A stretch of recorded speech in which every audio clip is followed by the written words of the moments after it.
And welcome, ladies and gentlemen, to 302 Sports.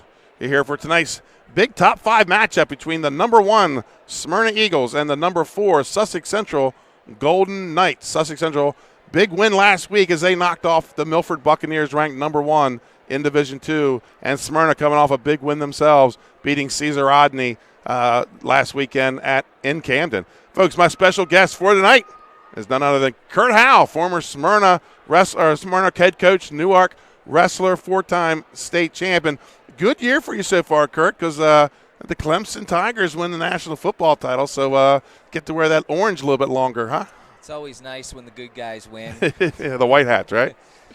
So, Kurt, let's talk a little bit about tonight's matchup, Sussex Central and Smyrna. And, whenever, you know the history, you've been involved in it as a coach. Of course. And, talk about the rivalry. And I know it's not the CR Smyrna rivalry, but there's a rivalry here with the Golden Knights and the Eagles. I think you can go back all the way to the beginning of, it's been Smyrna, Sussex Central, and Caesar Rodney, and those three teams just keep going at it. And it, goes all the way back to the 70s, even the 60s, really. Right. You look at those teams back there, and, see, one of those three teams are undefeated, and, in any one of those years. And, it just goes, the coaches have, gone head-to-head against each other for years and years, and this is something that it's always fun to be part of matches. And you look at the matchup tonight, and there's a lot of blockbuster matchups. Right. I'm looking at this lineup here.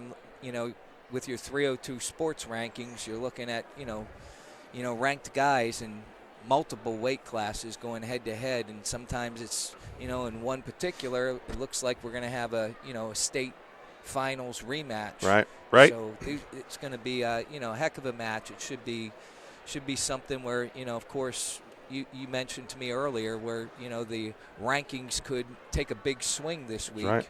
And with the team rankings, yes, sir. Certainly.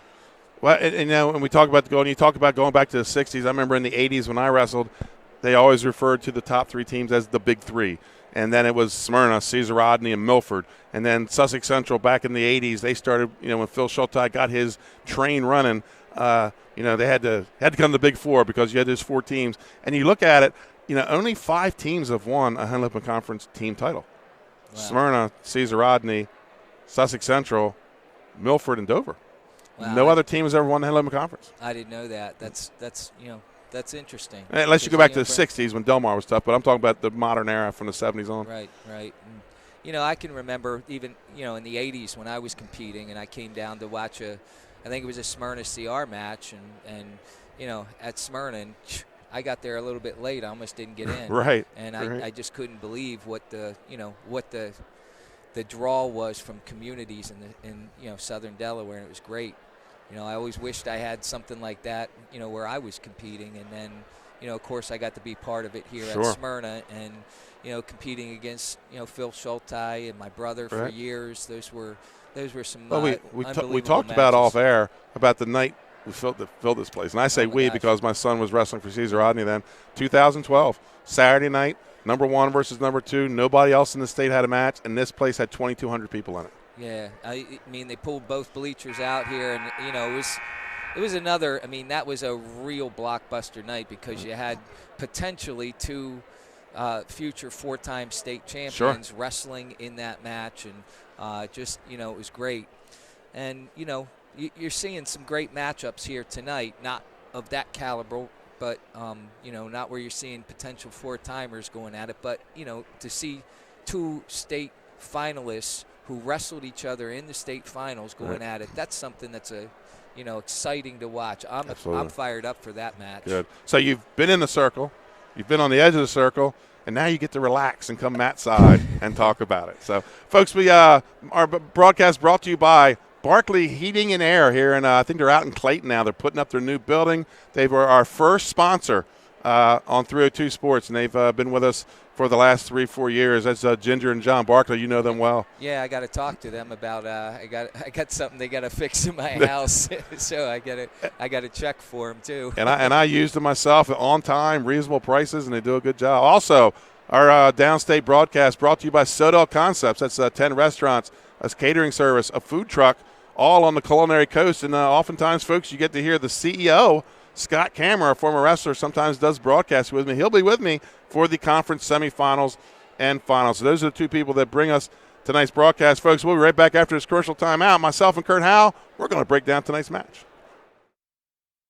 Hi, I'm Scott Kammer of Sodell Concepts. We have 8 locations, a catering company and a food truck right here on the Culinary Coast in southern Delaware, and we'd love to see you at one of our locations.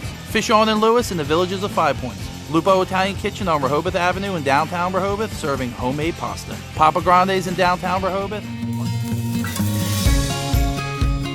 Hi, I'm Scott Kammer from Sodell Concepts. Sodell Concepts is an award-winning restaurant group on the Culinary Coast with 10 locations. We're a chef-driven group. Come check us out. See you soon.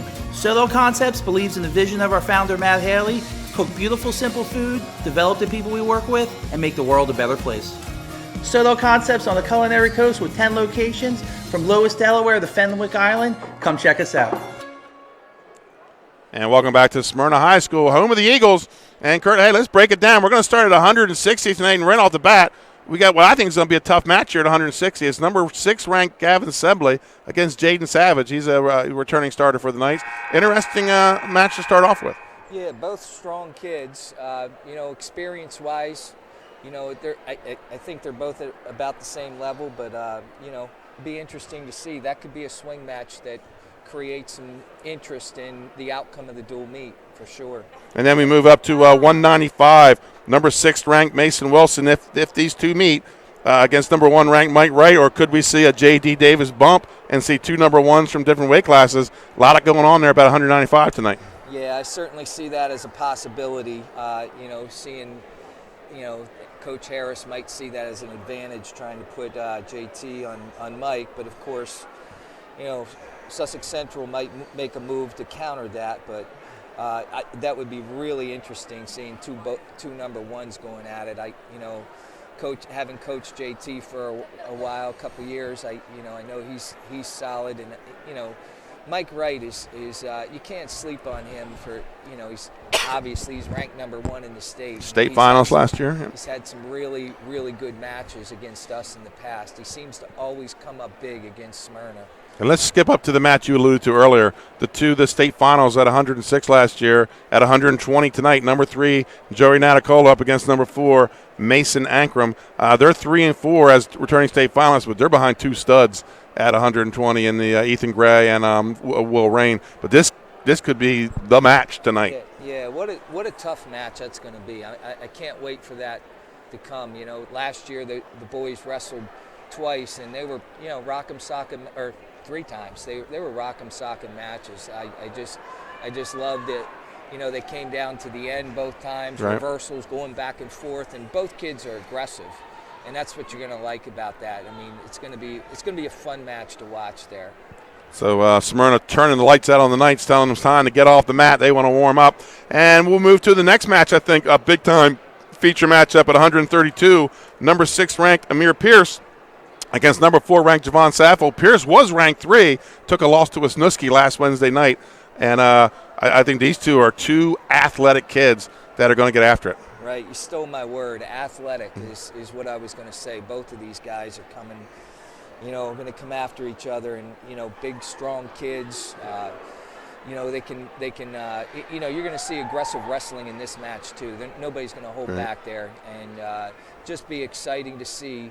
Whether whoever gets after it the most and gets on the other guy's legs more than the other guy is going to win that match. Right, Javon Sappho. When you talk about athletic, he was the cornerback on the state championship football team. Weighing about 145 pounds, and he was the run stopper. He wasn't the pass defense guy. He was the run stopper. And Javon Sappho, I watched all year.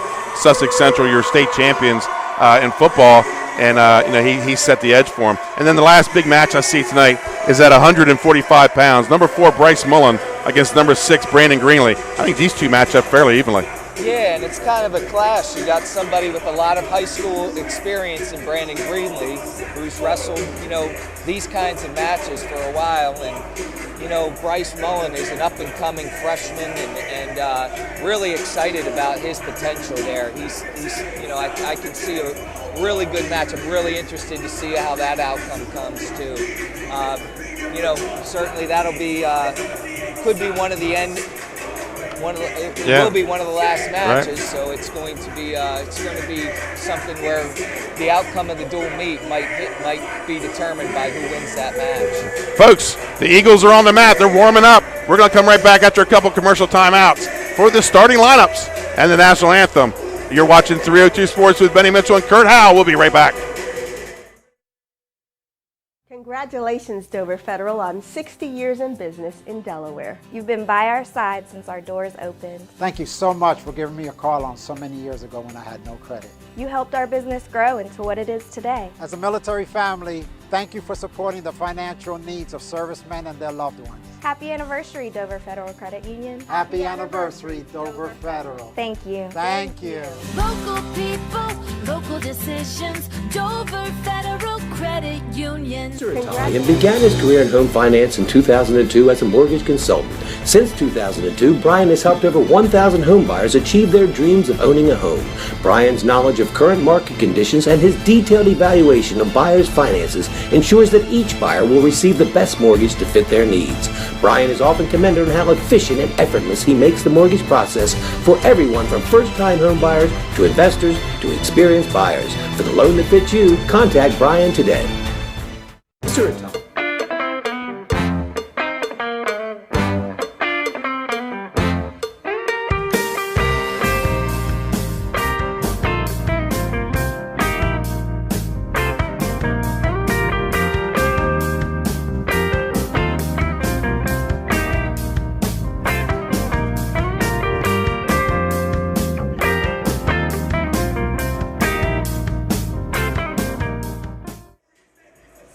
And welcome back to Smyrna High School here on 302 Sports. Benny Mitchell, Kurt Howell on the call tonight for the number 1 Eagles versus the number 4 Golden Knights. And folks, at the end of the night, we will have the Hammer Award brought to you by the Henlip and Hammers Wrestling Club.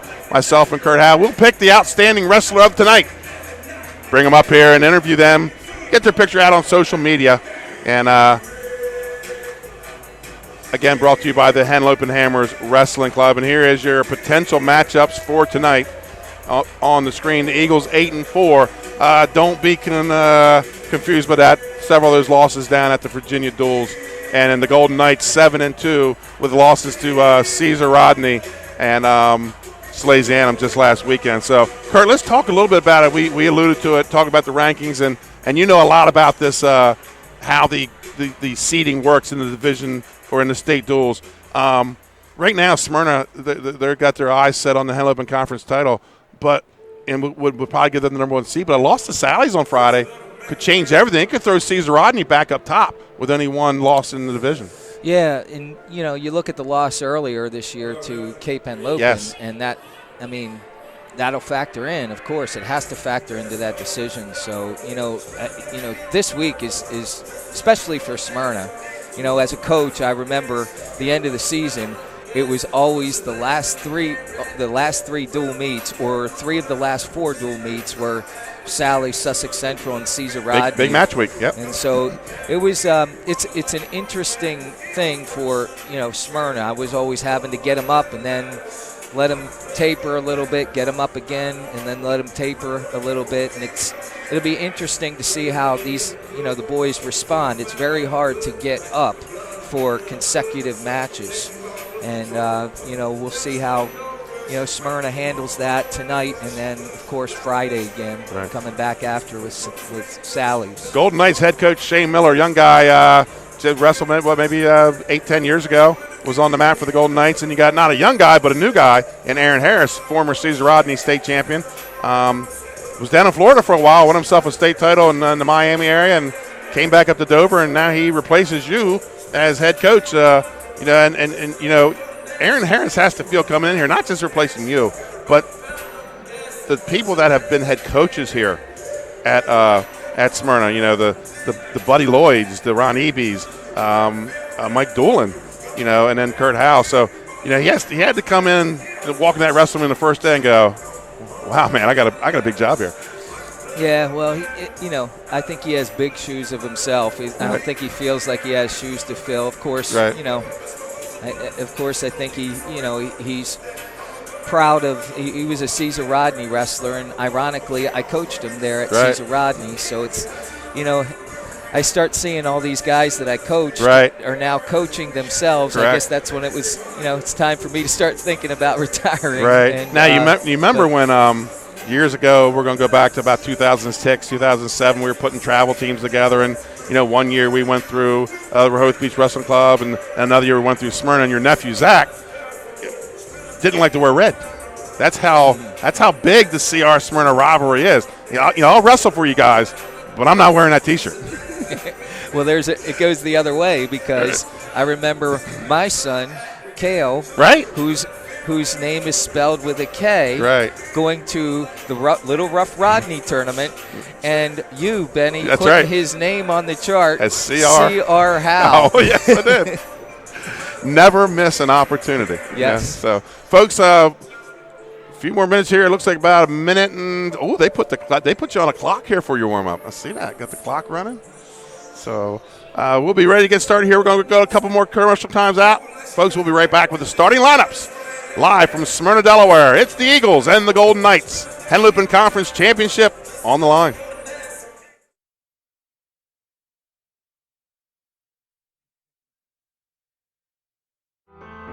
Life's too short to hate your home.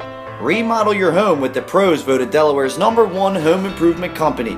Ferris Home Improvements has something for every homeowner at their new showroom on the corner of Kirkwood Highway and Harmony Road in Newark, Delaware. Explore products and layouts with the area's top designers. Touch and feel products that inspire your dream space. Ferris Home Improvements' pride in the details make them the area's best in roofing, windows and doors, siding, decks, kitchens, and bathrooms. Want a professional, no-pressure remodel? Go see the best at the Big Shamrock on Kirkwood Highway. Ferris Home Improvements. Quality workmanship from a neighbor you can trust. The Hadley Group is your local real estate resource. Brian Hadley joined Patterson Schwartz & Associates in 2005. In 2013, Nicole Flora joined Brian, followed by Emma Burnett and Grant Jepp in 2014. That's when the Hadley Group was formed. Patterson Schwartz Associates offer you exceptional knowledge of local market conditions and a commitment to represent you honestly and professionally. So for your next purchase or sale, think the Hadley Group. Visit our website at thehadleygroupre.com. And welcome back to Caesar Rodney, or excuse me, you got me all tied up with Caesar Rodney now, Kurt. That one's on you. So welcome back to Smyrna High School. Benny Mitchell and Kurt Howe here. We're going to start at 160. That should be Jaden Savage and Gavin Assembly. Folks, we're going to cut away to the public dress announcer for tonight's starting lineups.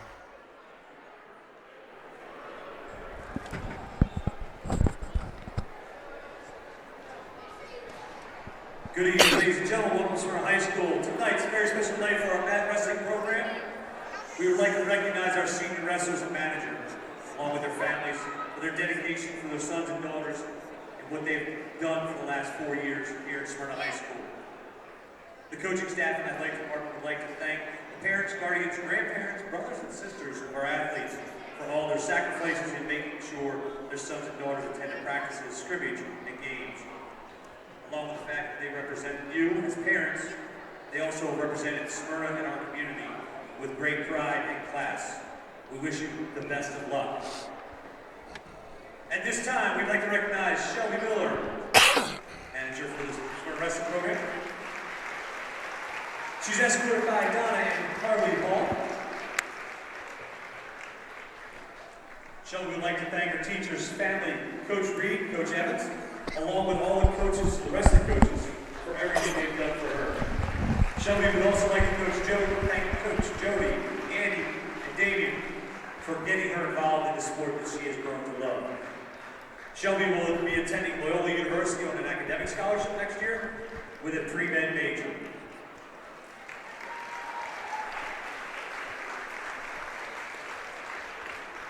Jackson Alchovici, escorted by his mom Lindsay, stepdad Stephen, and his sisters Leah and Stefan. Jackson would like to thank his parents, sisters, family, and friends for all their support over the years. We also would like to thank Hunter, Ned, Nate, Andy, Andrew, Drew, Josh, Mason, Jake, Dalton, Ryan, Jake, Dante, Hardy, Billy, and Kate for everything they've done to make him a better person and wrestler. Jackson will be attending either University of Delaware or Kutztown University, majoring in business in the fall.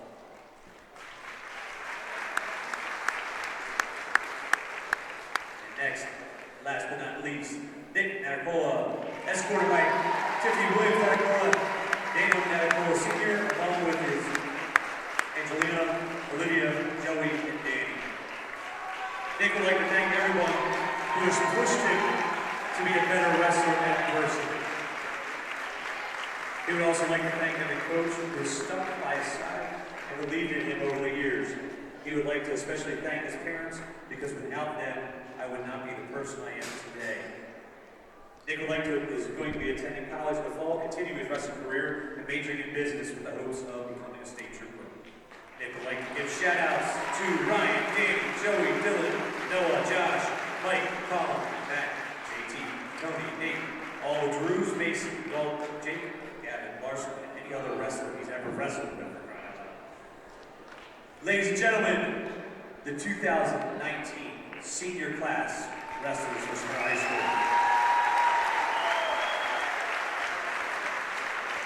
At this time, we'd also like to wish the best of luck to all the Sussex Central Golden Knights seniors as they pursue their careers, college, and military experiences as they move forward. We wish you the best of luck.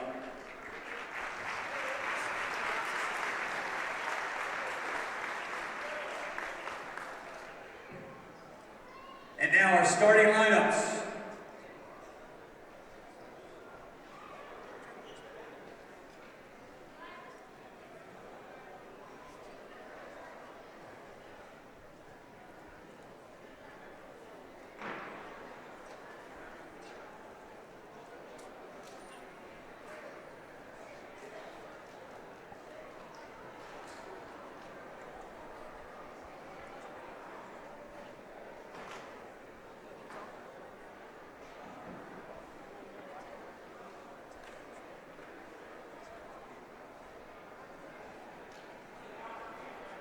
Smyrna High School and the Golden Knights are committed to the principles of good sportsmanship for both our players and our fans. We ask that everybody in Texas can abide by those same principles by representing your schools and communities with class and dignity. Please respect wrestlers, opposing fans, and official, please.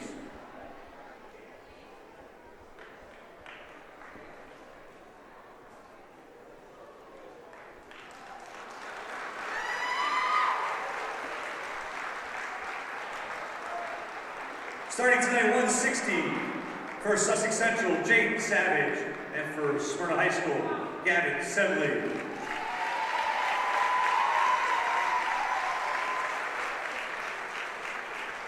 At 170 for Sussex Central, Terrell Sturgis, and for Smyrna, Donald McAlpin.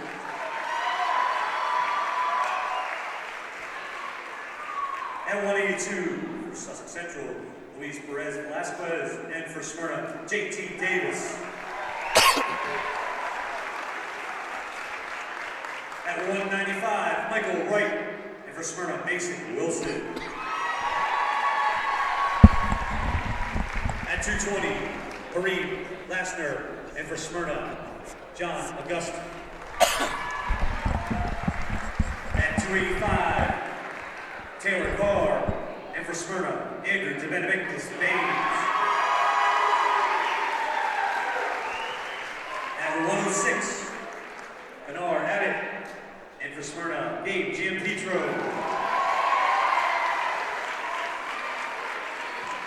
At 113 for Sussex Central, Dylan King, versus Dylan Andruzzi.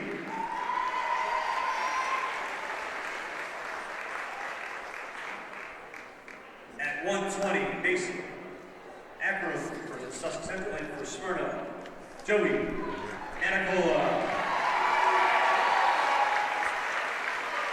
At 126 for Sussex Central, Tyler Hudson, and for Smyrna, Anthony Glass.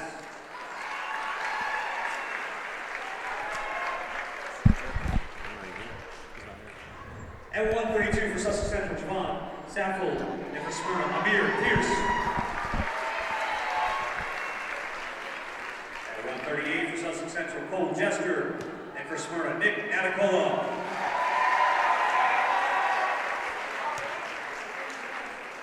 At 145 for Sussex Central, Brandon Greeny, and for Smyrna, Bryce Mullen.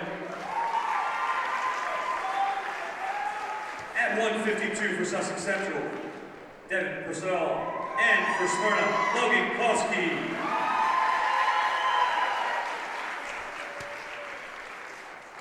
Ladies and gentlemen, at this time, would all please rise for the playing of our national anthem.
And there you have it, folks, your starting lineups for tonight's match.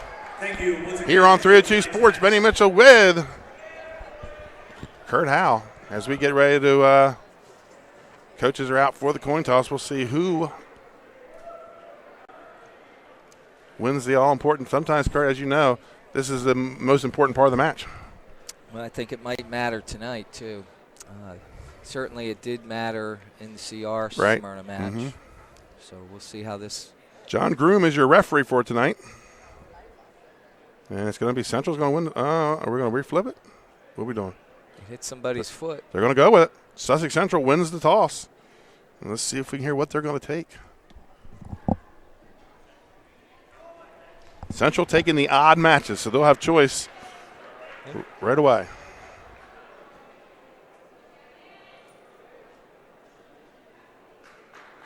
So here we go, folks. 160 pounds. Our cameraman, Kale with a K. Hal. Kale, thanks for joining us this evening. Thanks for getting that right, Benny. Yeah, I think he would have left if you said CR. Yeah, you're probably right. He can only do that once or twice. So here we go. On the mat for the Smyrna Eagles is Gavin Sembley, ranked number 6 in the state. And he's up against Jaden Savage. Savage was a starter last year for the Golden Knights.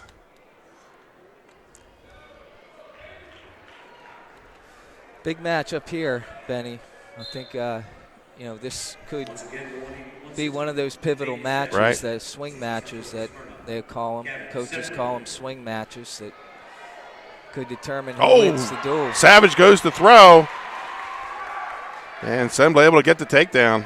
He goes up 2-0. And we go out of bounds. Gavin was close to getting some backs. Yes, he was. I think he looked like he anticipated that throw coming and a little step and sandbagged him. 2-0 lead for Gavin Sembley. Smyrna in the red. I know you Delaware folks know that. And Sussex Central in the blue and gold.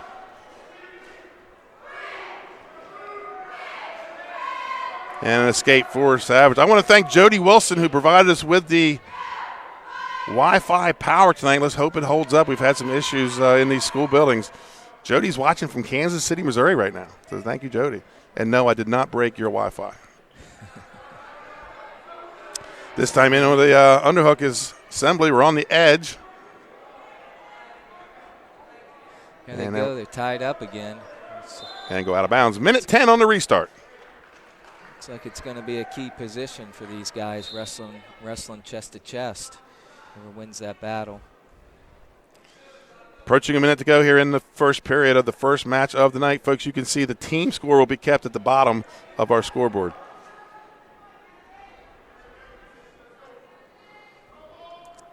Looks like they're fighting in for that chest to Big, chest. went to go for a headlock. That's going to be another takedown for Sembley.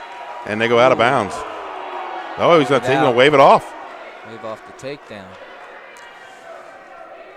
His feet were dragging. It was close. It was on the line, but nice shot.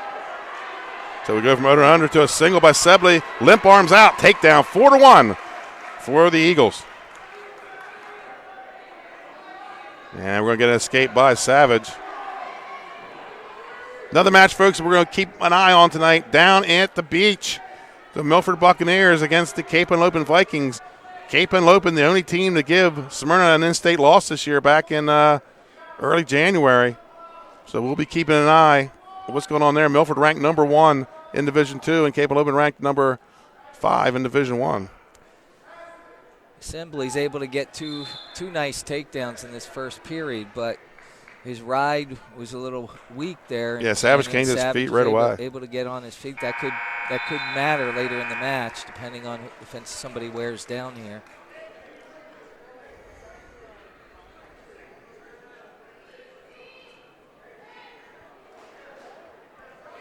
So Savage is going in the bottom position here to start the second period, down 4-1. Or excuse me, 4-2. Big mat return by Sebley. Savage back out. Up and another takedown. Yes, it is. 1 and another 2 to follow it. 6-3 lead. And Sebley looked like he could go get some backs there, but the returns are big for Assembly because it looked like Savage was able to get out a few times really easily. Now he's able to ride him after a nice return. Here he comes up again. And he cuts and scores. 6-4.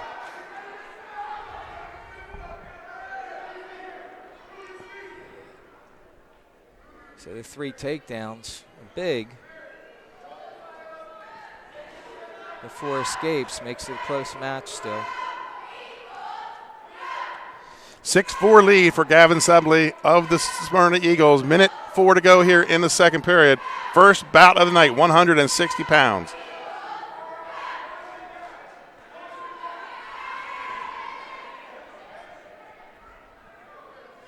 Sebley with an elbow tie.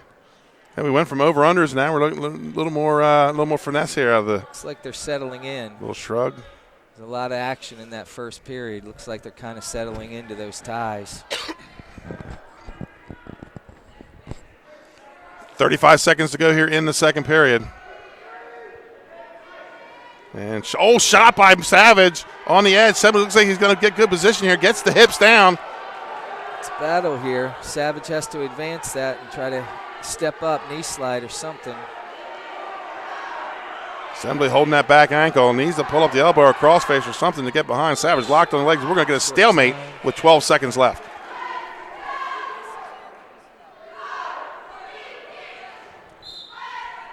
Another hard shot. And no score yet. No score. And there's the takedown for Sebley. He goes up 8-4. That was a big takedown there right at the buzzer. Right. Third period action coming up. And Sebley's going to go to bottom position. Savage hasn't been on top yet. We'll see what he's got.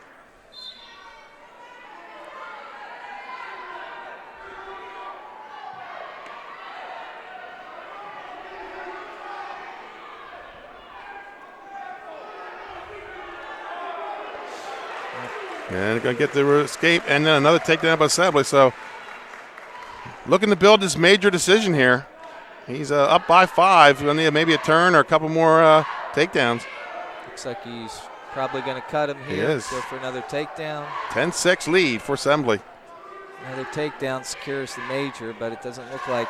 It looks like he might want to get 2 more takedowns with how he's able to ride there. Sebley, a junior, 18-12. Jaden Savage, also a junior, 15-15. So 2 evenly matched guys here. Shot by Sebley, reshot by Savage. Both are stuffed. Coming into the last minute here.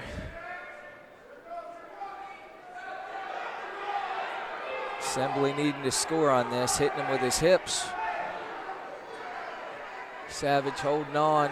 It steps over and gets the 2.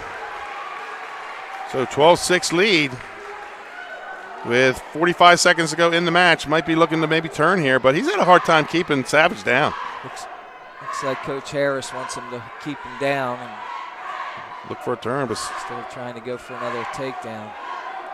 Savage cuts, gets the release, 12-7. He's going to need another takedown here to get the major. Correction, 13-7.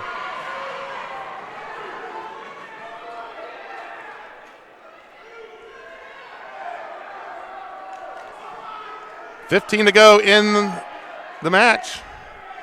First match of the night, and like you said, Kurt, how we had some action early on and right on through. Yeah, it looks like double leg shot on the edge. Got a stalling And a call, stall too, call. but that's not going to matter here with 3.2 seconds left.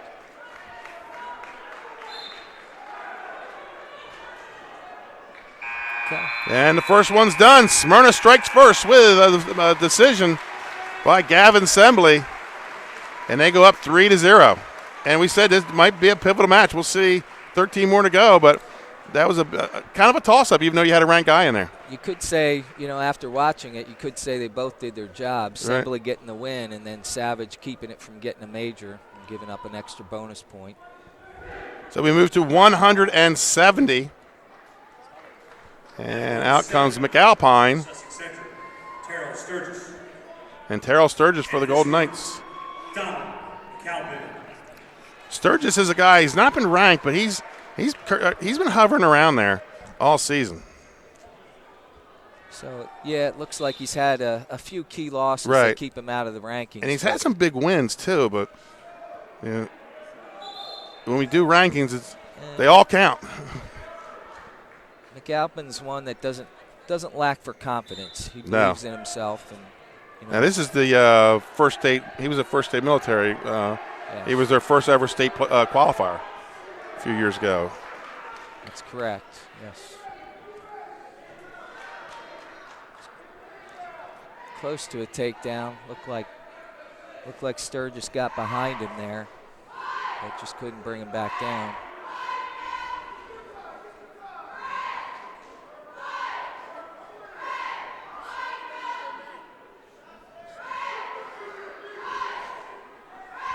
After this match, getting some updates down at the beach, so I'll give you. Shot by Sturgis in on a double. Big left, takedown, Terrell Sturgis for the Golden Knights. Nice athletic shot there. He's a linebacker, plays linebacker in football. Looks like you got a lot of linebackers here. Yeah. Under a minute to go, first period at 170. Smyrna, they lead the duel 3-0. Escape with 47 seconds. We'll see how this plays out with the end of the period. Shot by McAlpine. Sturgis able to stuff it, has an overhook, but Alpine looks like he's got digging an underhook on the right side. Donald says he feels confident with that underhook. Looks pretty confident with it when he's in there.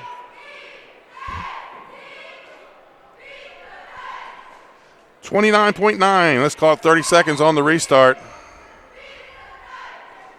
2-1 lead for Terrell Sturgis. Terrell Sturgis transferred mid-football season from Sussex Tech. He's a junior. Big help to the Central lineup when he came over. Came over during football season. Nice little head tap, sweep single. Brings it to the mat on a pull down, but McAlpine great with the hips. Still not over yet here. Here he comes. Out of bounds. 6 seconds to go.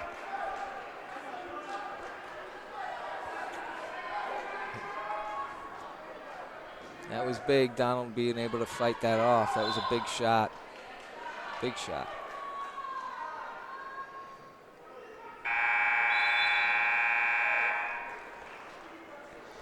So we go to the second period with a 2-1 lead for Terrell Sturgis of the Golden Knights.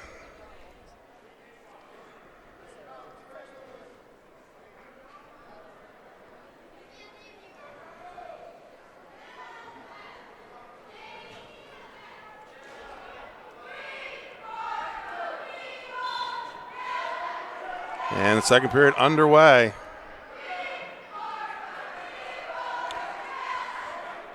Another easy escape. Makes it 3-1 in favor of Sturgis. Now, Kurt, do you think that, would you say easy escape or McAlpine just didn't want to put the battle up, and get a stall call and gave him the release, or Sturgis just too quick to his feet? 7 seconds in, it was, I think it was he was just too quick for him. But I don't like giving those easy escapes. As a coach, I'm just like, give him something. Right. Stop his first move, squeeze it off. Another shot by Sturgis. Takes him, might be going to his back. Gets the takedown. He's up 5-1. Got a deep half end. This is trouble.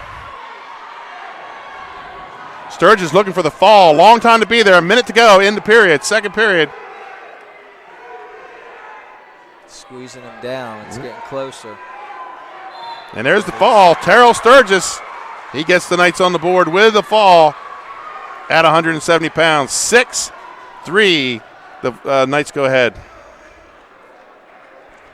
That could be some big bonus points right there down the road. So we move to 182 pounds, and this might be where we see one of our first moves of the night.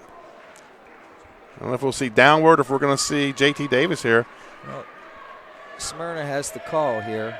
Sussex Central puts out first. This is Javante Satchel Harmon for the Golden Knights. First time in the lineup. He's talking to Coach Justin Illian. Won his wrestle off, so they're going to go with their backup. Tyler downward. So Tyler had a big match for Smyrna against Caesar Rodney, So this is another key matchup here. Update down at the beach. Started at 138, heading into 126. Milford leads Cape and Lopin 39-13. So it looks like the Bucks are going to get a big Division I victory there. And Coach Don Parsley, he doesn't mind putting the Northern Division guys on schedule, does he, Kurt? No, I think he likes to challenge his team. Don has always put his team up against Smyrna. Of course, he never had to, but this year it just didn't work out. Yeah. So, but yeah, they always wrestle the big dogs. Shot in by downward. In on a head outside single. And a little body whizzer there by he needs to Harmon. Convert that. He needs to convert. He's got that single leg. He lost it because he had it above the knee. He's got to convert it below the knee. I've watched this Satchel Harmon kid on JV. Big, strong kid. Headlock by McAllister, or by a downward. Gets the takedown. Looking for the fall, and this might make up for a while the last weight. Oh, it's getting close, too. There's the pin. Wow. That was huge. So the Eagles back in it, 9-6. And we're going to see probably a matchup of two number ones here, just at different weights. Number one, JT Davis, should be coming out for the Eagles. They're sending Wright over there. And here comes Mike Wright, number one at 195. Oh, wow. This is what we wanted to see tonight. This was worth the hour and 15-minute drive, Kurt. Sure was. We'll see what happens. 195, getting underway. Number one at 182 pounds, JT Davis, versus number one at 195 pounds, Mike Wright. Here we go, folks. Enjoy it. Mike's bigger, he's stronger. JT's a little slicker, I think. We'll see how that matchup works out.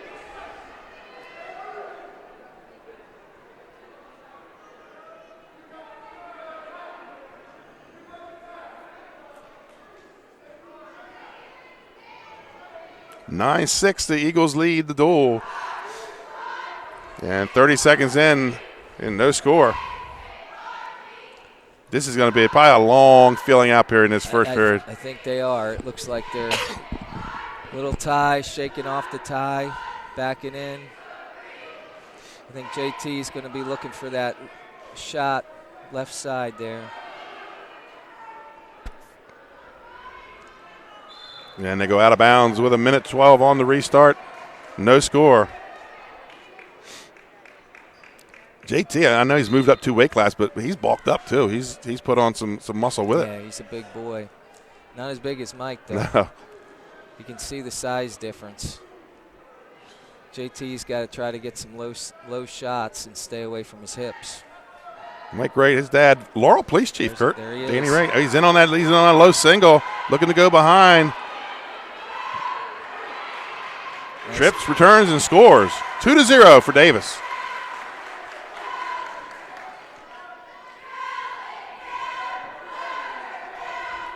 Under a minute to go in the first period. We're at 195 pounds. And we go out of bounds. It's a little different for JT. Last year he wasn't much on riding. It looks like he's gotten a little tougher on the top here.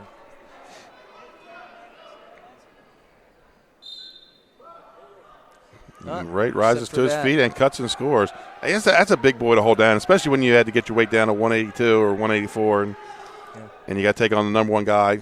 You know, he's probably weighing about 200 right now. Back in those collar ties. Shot by Wright. Nothing there. 24 seconds to go in the first period. Down. Nice snap down there. Wright brings him under, and they're out of bounds. 18 seconds on the restart.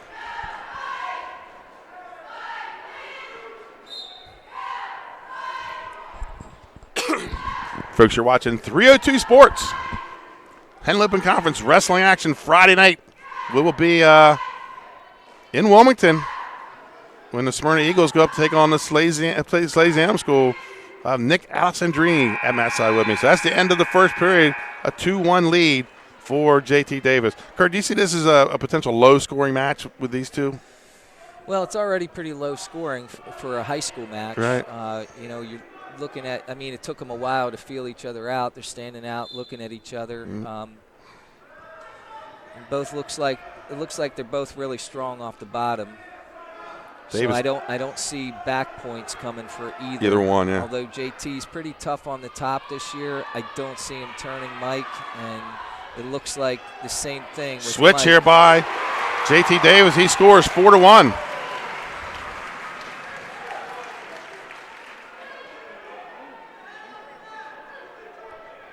Minute 30 to go, second period at 195 pounds. Two number one ranked guys. JT's getting some good forward pressure here and keeping Mike flat. That's going to, although there's no riding time, that matters. How much you're on top, it does matter. Because the more time you're on top, the more time you wear the other guy And getting warned carrying that weight.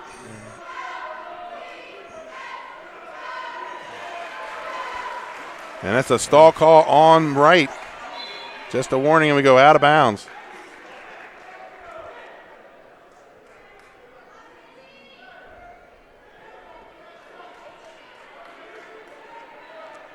Look to see some action here right off the whistle. Mike's going to try to get out real quick. Does comes up. And Davis able to stop that first move and flatten him out, more importantly. Under a minute to go. Second period at 195. Two top-ranked wrestlers in the state. A look on the mat, and there's Ben Fulton from 302 Photographer. He knows where the big matches are. There's an arm bar there. I don't know if Looks like he wants to run it the other way. Yeah, I don't know if he's keeping that arm bar, making it look good. Right, or trying to score with it. Usually you got to block that head to go around with that, what I call a reverse arm bar. Nice Mike Wright with a little roll. Be an interesting call here, the third period coming up. Where Wright goes, yeah.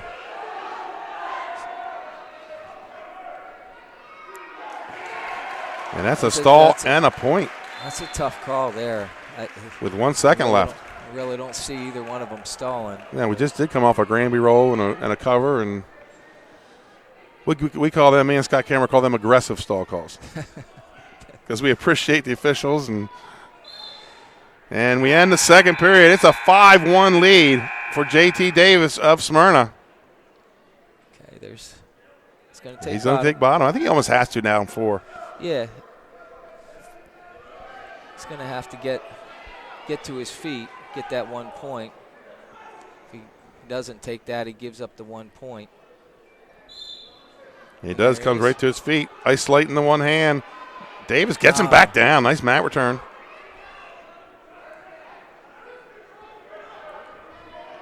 And is this the point where Davis has broke him? Is right now heading the mat. Wright's been very tough on his first move, but after that he's needed to come up with a knee slide or something to bring himself back to his feet. JT's been really tough at squeezing off his second moves. And we go out of bounds with 1:27 on the restart. JT Davis with a 5-1 lead. The Eagles lead the duel 9-6. A lot of matches to go here. And after this match, we'll update you on the final down at the beach between the Vikings and the Buccaneers. There it looks like JT stopped his first move. That time, so yeah. we're looking at it's going to be trouble. And now he's keeping his head flat to the mat. And sometimes you break a guy's will on top. I think you do. And like I said, it's not riding time, right, but it certainly matters. It's a mental edge if you're able to ride a guy out. Ray comes back up again. Look at the switch. JT Davis able to pull him back down. 53 seconds to go here in the match. There's no quit here. You could see him. You can see Mike coming up Yes, off the yeah, bottom. he's in a cross rest with a bar, reinforced bar. And there's a tilt, and no backs. Not quite. 35 seconds to go in the match. Wright comes back to his feet, cuts, and they go out of bounds with 30 seconds to go. There's definitely no quit in him. No. And here's his opportunity here. He's got the first move. This is a guy that was in the state finals last year, so, he knows the importance of this duel. They were state champs 2 years ago. He knows how important this individual match is. Back to his feet again. Isolates, cuts, and scores 5-2. He's going to need takedown and backs, but Davis subbing up underneath. Nice takedown by Davis. Nice scooting out the back door like that. That was crucial for him to go underneath, knowing that the only way back into the match was for Mike to get a 4-pointer or 5-pointer. So a 7-2 win for JT Davis. And almost like stealing one there, Kurt. Bumping your guy up and taking out their stud. Well, it matters. I mean, you look at the matchups, and I think Coach Harris felt like he could steal a win there. And certainly JT is, he's going to be a college-bound wrestler for sure. So we move to 220 pounds. Here comes Hiram Lasher. And look, probably Mason Wilson will bump up from 195. Wilson ranked number 6 at 195. He also bumped up, although he did get a backup. He got a big pin for the Eagles to set the table for the end of that match last week. Yeah, look for Mason to come out real strong in the first period. He's a really good first period wrestler. Your final score down at Cape Henlopen, the Milford Buccaneers 42, the Cape Henlopen Vikings 19. So Coach Parsley with another Division I win. Congratulations to the Bucs. They're headed to look like they're probably going to be the number 1 seed in Division II next weekend. And we go out of bounds, minute 48. Now you got to be careful of this Lasher kid. Eric Bennett bumped up last week, and third period Lasher pinned him. Well, if he's dangerous like that, Mason better watch out with the ties. Right, it was a headlock. Pinned him with a headlock. Shot by the duck gunner, gets to the leg, goes behind, now has to return. Then gets it. There it is. 2-0, Mason Wilson for the Eagles. He had a couple of nice shots and a duck under in the beginning, try for an inside trip. It didn't work, and then he kept coming and finally scored with that. And if you're watching this match not knowing who's who, you know it's a bump up when at 220 you see a duck under.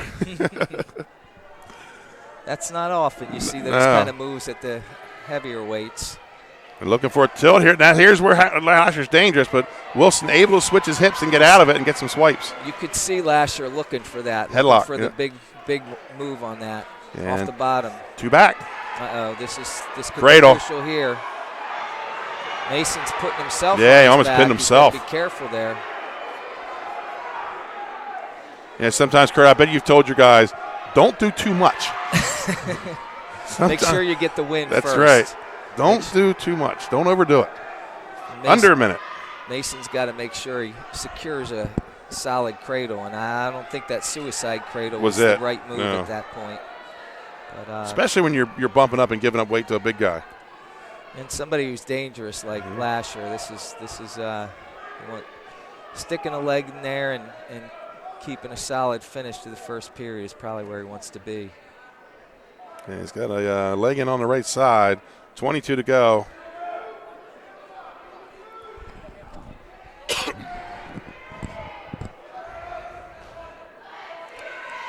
The Eagles look like they have the advantage in the next couple matches, so a win here by Wilson. Now looks like Lasher's caught that leg underneath. Mason, when he sat out, Mason didn't lift his hips and follow, but he's going to get away with it, so go to move to the second period with a 4-0 lead for Mason Wilson. Wilson, the last of the Wilson brothers. The last one. 3 state champions out of the first 3. Right, all multiple sport athletes still. Yep. I think 3 sport guys. Most of them are, all but one, I think, were 3 sport guys, right? I don't think Jaron, did Jaron play a 3rd sport? He did. He was football, track, and wrestling. So the score by Lasher on the escape makes it 4-1 here for Mason Wilson. I think Charlie isn't he? Charlie's usually one of my avid 302 sport watchers. I'll bet he's on here. But I think he's here. I think he's in the building tonight. I was talking to India. She wasn't sure he was going to be here. I could be wrong. He may. I saw him in the chat. So shot by Wilson in on a single on the right leg, sets him on the mat. Nice low finish there. Now he's going to go low leg cradle. Takedown. Looking for the fall. Mason's got to settle back. He lost it there. And now we're in a 2 back. Lasher trying to funk. He gave up on that. Mason with another solid ride. Minute to go. I guess he gave him 3 back, so it's 9-1 lead. He's got the major decision, and he's getting some more swipes here.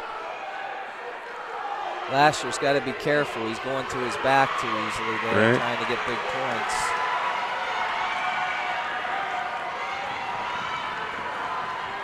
A lot of time left here. 38 seconds.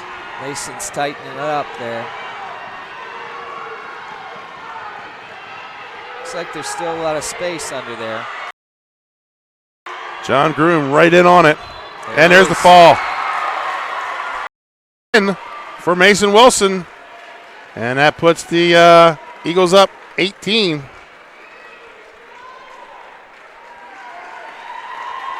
So we're going to move to 285. Looking at some big points. Yeah, that's huge. Match. Bonus points either way.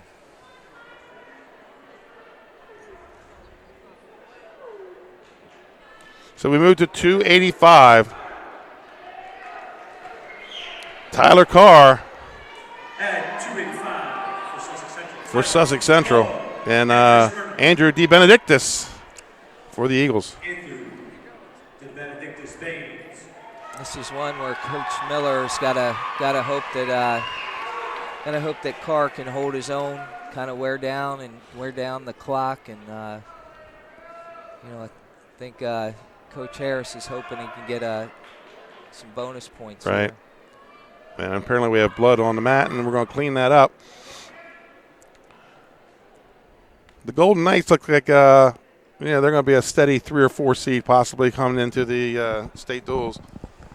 Eagles still have a match to go. And like we said this week, very important for Smyrna. Yeah. The outcome of this match still in doubt. Right. Here. A lot of big matches coming up here. So we're underway at 285 with an 18-6 lead for the Smyrna Eagles. DeBenedictis, nice job. He held off the number 1 ranked wrestler in the state to just a decision last Wednesday night. Yeah, that was one of those where, you can go for the win, but it's not helping your team to go for the win. Right. Possibly give up 6. Little front headlock, maybe a mixer in the future there, and it is. Steps over, takedown, and out of bounds for DeBenedictis. He goes up 2-0. Good job of dragging his feet there. It's a little scramble to finish that move, and dragged his feet because they rolled out of bounds. Minute 20 on the restart. Carr Kurt is the younger brother of, you remember Joey Spicer, state champ out of Sussex Central. Yes, I do. I remember him. So if you remember the history, you're telling your guy, watch the elbow roll. Jelly rolls. Yeah, Joey Spicer made a killing at that. Got a boot in. And looking to go to work on the top half, and there comes the power half on the left side.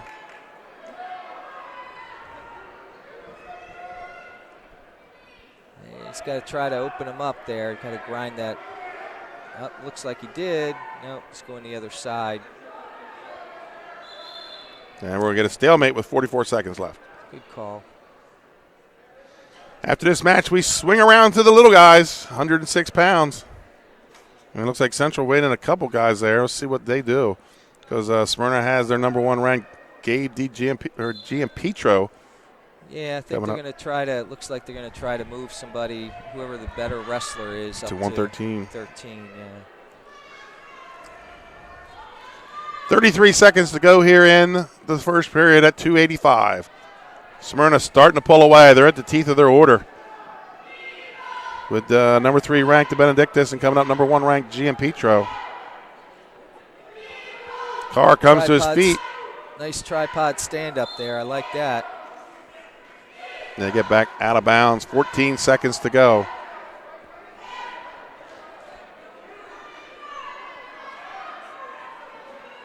Coach Harris trying to coach him to lift the leg and look for a Turk.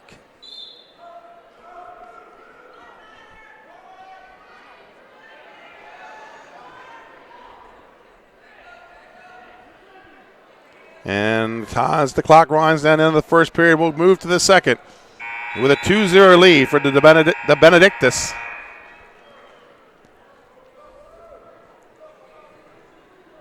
Smyrna, they got some tricky names in this lineup here, Kurt. The Benedictus and the Al Chokachi, and it took me a while to learn all these. Yeah, it took me a while to learn them. I just call them ADB.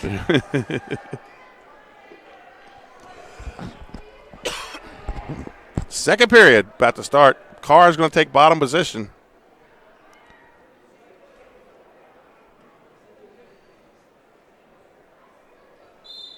And we're off and running. Second period underway.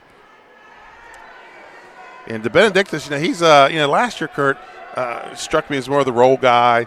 Shave points. You don't do too much. This year, he's become a main cog in this wheel.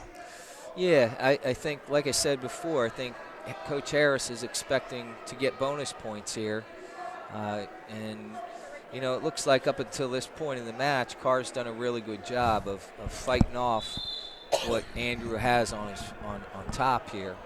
Andrew might have to change it up. It looks like he's getting the legs in pretty good.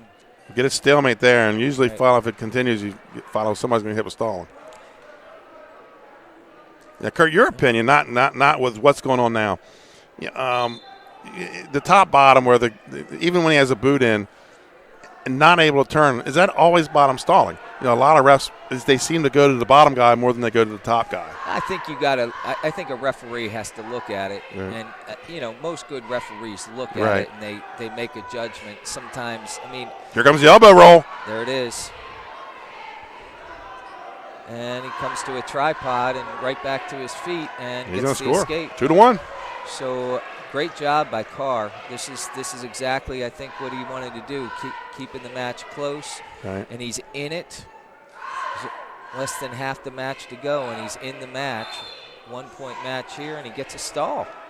On to Benedictus, backed him out. Now, if these referees would listen to the crowd, they'll tell you who's stalling. They'll let you know. Yeah, the crowd certainly knows. They understand top-bottom stalling. Sure. I always did as a coach, too. Right.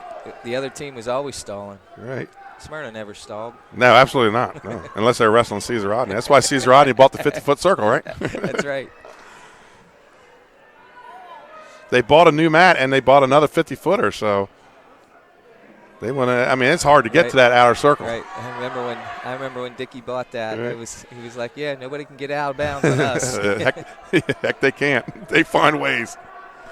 I think Carr's doing a great job of staying toe-to-toe with Andrew. And now he's pushing the pace. Yeah, and he's got a stall. Big lat drop! And they're out of bounds. First period, he did a great job of dragging his feet. There, he missed it. He had 1 foot drag. He tried to. He just didn't know where the circle was. Now the Benedictus going on the offense. He does have a stall warning. Snaps it down. Big cement mixer. And not going to get it. Time's going to run out. We move to the third period. 2-1 lead for Andrew DeBenedictis. I think Andrew's starting to get a little jump in his step, realizing he has to try to get some bonus points for his team. And but it's still a 1-point match here, and he's got to be careful that he doesn't get too aggressive and put himself on his back. Like we almost saw there at the end, the buzzer, right. And Carr is just about to step over. It's like I always said. We said earlier, you got to get the win first. Right. The bonus points are nice, but you got to make sure you get the win. Under a minute to go here, 2 minutes to go here at the start of the third period. DeBenedictis comes to his feet. And they're going to go out of bounds, and good thing because Carr was headed to that 5 count. Yeah, I think I saw the count. He got to about 4.5 when he went out of bounds. DeBenedictis has a stall warning. I do not believe Carr has any warnings in this match yet. I don't think he does. So he can afford to take one here. 2-1 lead for Smyrna here. Andrew DeBenedictis at 285. He's ranked number 3 in the state. Nice forward pressure here on top from Carr.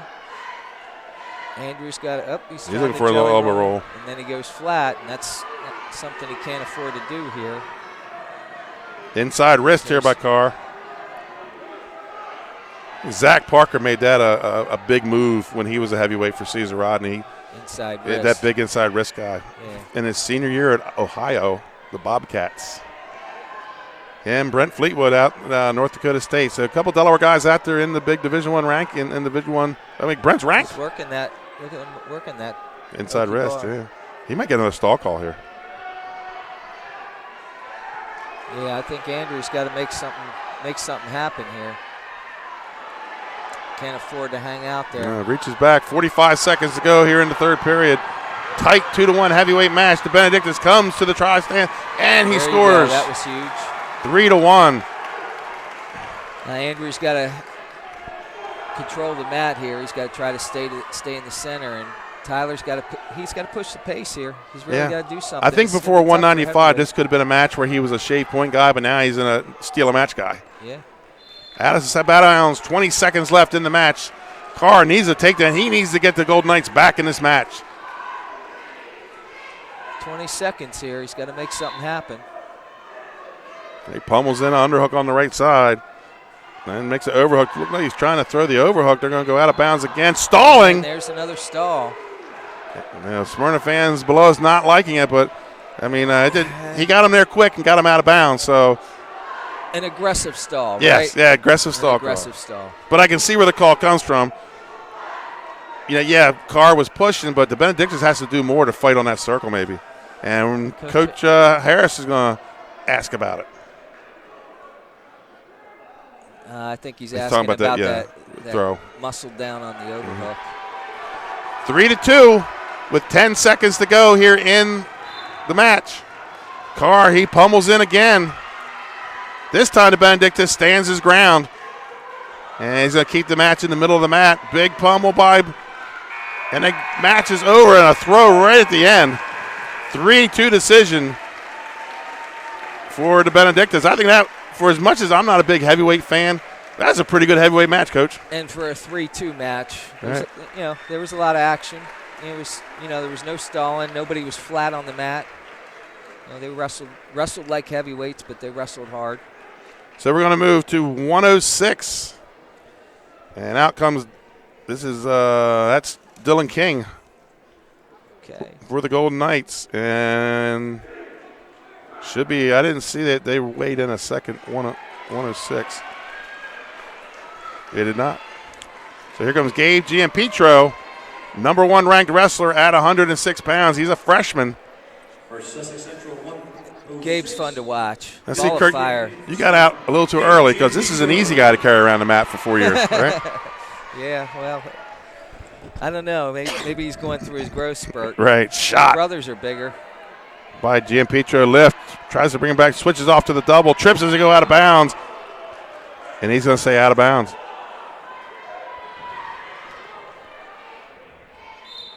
Kirk, did you ever have a plan if a full 285 heavyweight won a state title for you? Did you ever have a plan for that trip around the mat?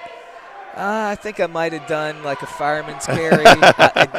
Right now, I couldn't do it. Right. I think I was going to do some, maybe one leg. Big body lock by Giampietro to get the takedown. And 2 back. And this kid, for 106, he wrestles like a big guy. He likes to lock up and throw. Yeah, if you watch him, he doesn't do a lot. But what he does very well. And he puts himself in the positions. He wrestles himself into positions that he's very strong. Now this kid, he's been all over the place. He's wrestled all over the country in the spring. He's come down to some of our practices in the spring. And, this kid's always just looking for a room and a partner. Yes.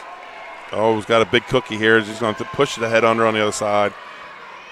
This is somebody who practices so hard. Right. You just love to hold him up and say, practice like this guy. Yeah. This is why he's good. Now he steps over, looking for the fall at 106 pounds. And the Eagles looking to pull away here in this big Henlopen Conference match. This is for the conference title, their last conference match of the season. King able to hold his back off there and fight off his back. Gets 3 back. Nice job. 7-0, Dylan King. He's a sophomore, I believe. Fighting off his back in the first period. Looks like he's going to go at least 2 full minutes here. And not a lot of people have done that this year against Gabe Giampietro. That's right. 7-0 lead for Giampietro. And he'll have choice here in the second period, and he's going down.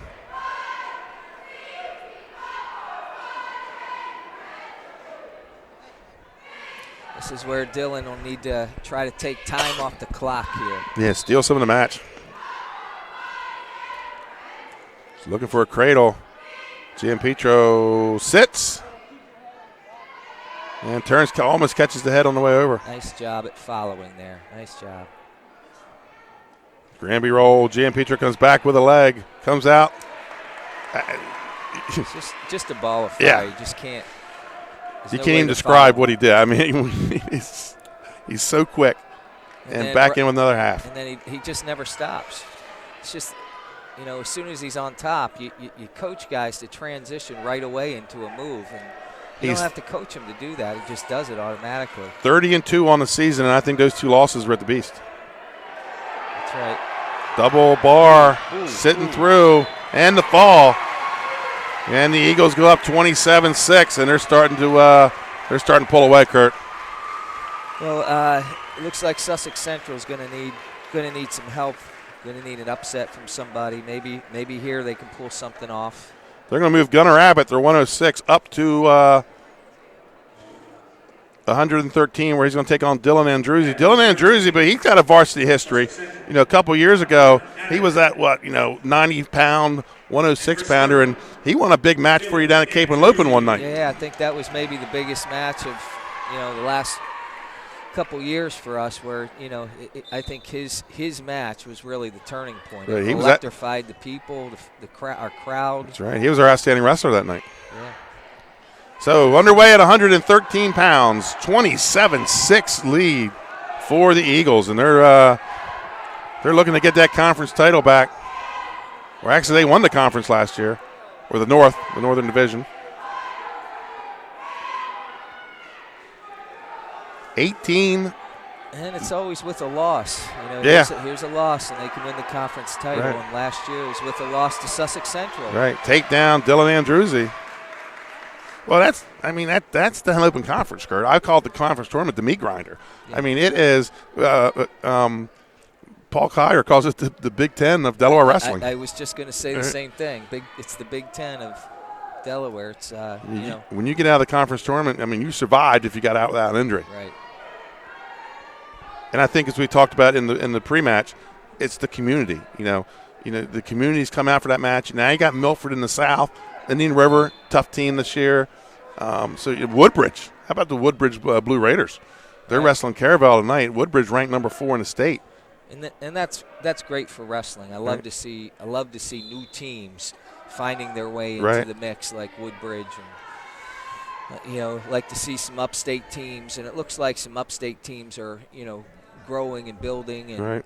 certainly Sally's has a really good team this year, and with a chance to maybe make some noise. Right, here. and We'll Caravel see. in Division 2. Caravel. Middletown having a strong year. They just won the Blue Hen Flight A title. They have a loss to Cesar Rodney this year. Yeah, and you've seen Middletown has had some years with. I mean, they've made the state duels. It's been from the Blue Hen Conference. You see, them and William Penn have taken turns. Right. And, St. George's last year. St. George's. So it's nice to see the new teams in the mix there. Right. 7.5 on the restart. 2-0 lead for Dylan Andruzzi. Sussex Central taking a chance, moving up their 106. 106 of the bottom half has been crazy this year doing the rankings. I haven't paid. Oh, slips out. He's got a bar and he's got the leg, but he's going to give him an escape. Good call. I think that was the right call. Yeah, Andruzzi was able to keep a hold of that leg. Abbott maybe with a little more mat sense shoves that leg in between and gets the takedown. Right. But just a freshman.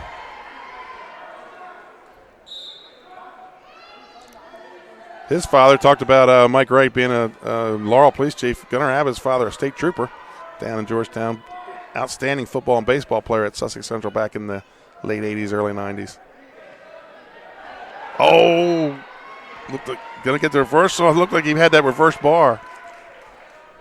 Just a pullover, almost like finishing an arm throw in freestyle when he comes up on top. And here's where, we talked about the ride here. A strong, tough ride with a good move that you can threat like this.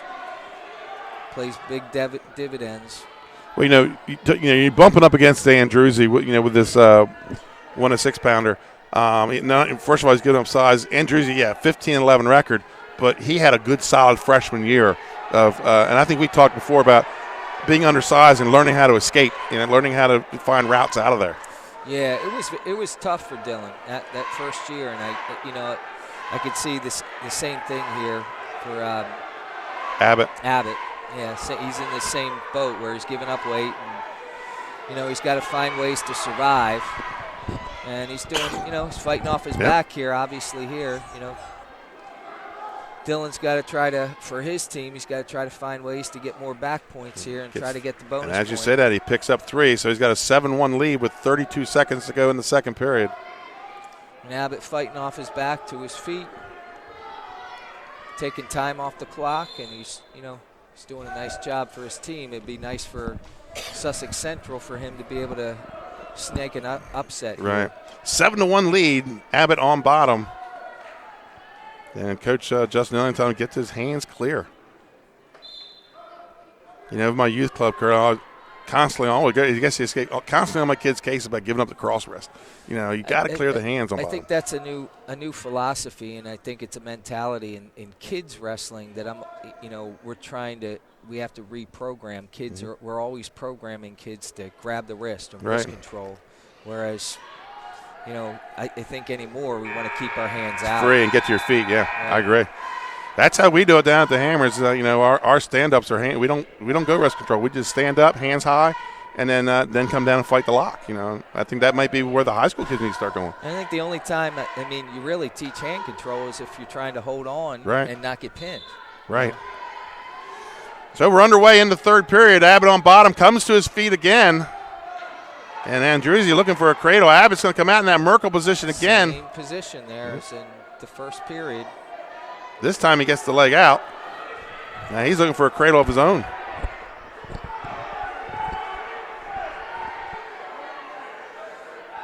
Oh, watch the reverse cradle. He's sucking him up. Got it. And gets the 2. Changes off to a headlock. This is tight. There's a lot of time left. Good referee John Groom checking to make sure the headlock's still legal. And the fall for Dylan Andruzzi. That was huge.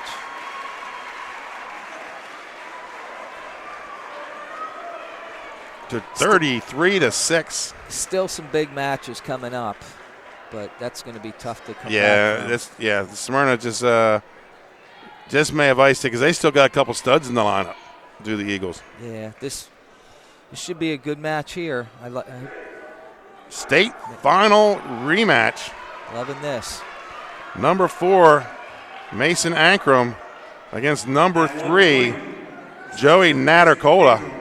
And for Smyrna, I believe it was a late reversal, wasn't it, Kurt? Yeah, this was it was a late reversal in dual meet. Mason actually beat him in the dual meet. And I think Joey had 2 early wins against him and then beat him in the state duel. So these guys wrestled 5 times, I think, last year. That happens a lot with the Henley Open Conference, just when you get to the state duels and the conference all in a row.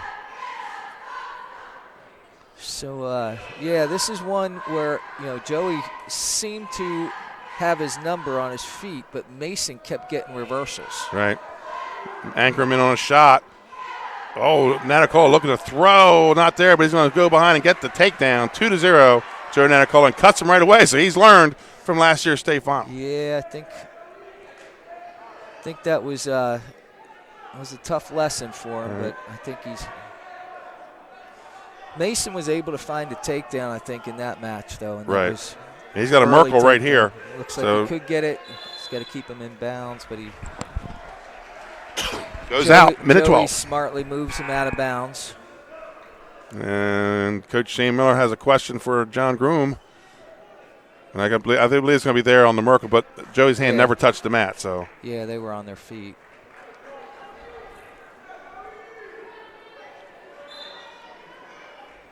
I did the math before we started, Kurt, and I did not see 33-6 at any point in the duel, but that's what we got. No, but when you look where the match started, it seems like so far the swing matches have gone to Smyrna. Right, yeah.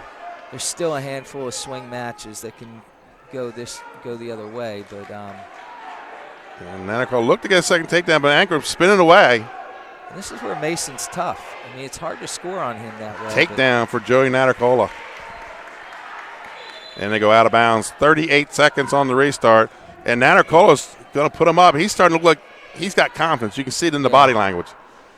And those scrambles in the state finals, I saw Mason came out on top on one of those scrambles like that. And like this. Right. And Joey's wrestling a lot better in that Joey's scramble. getting them this time. So under 30, it looks like he's going to put a ride on.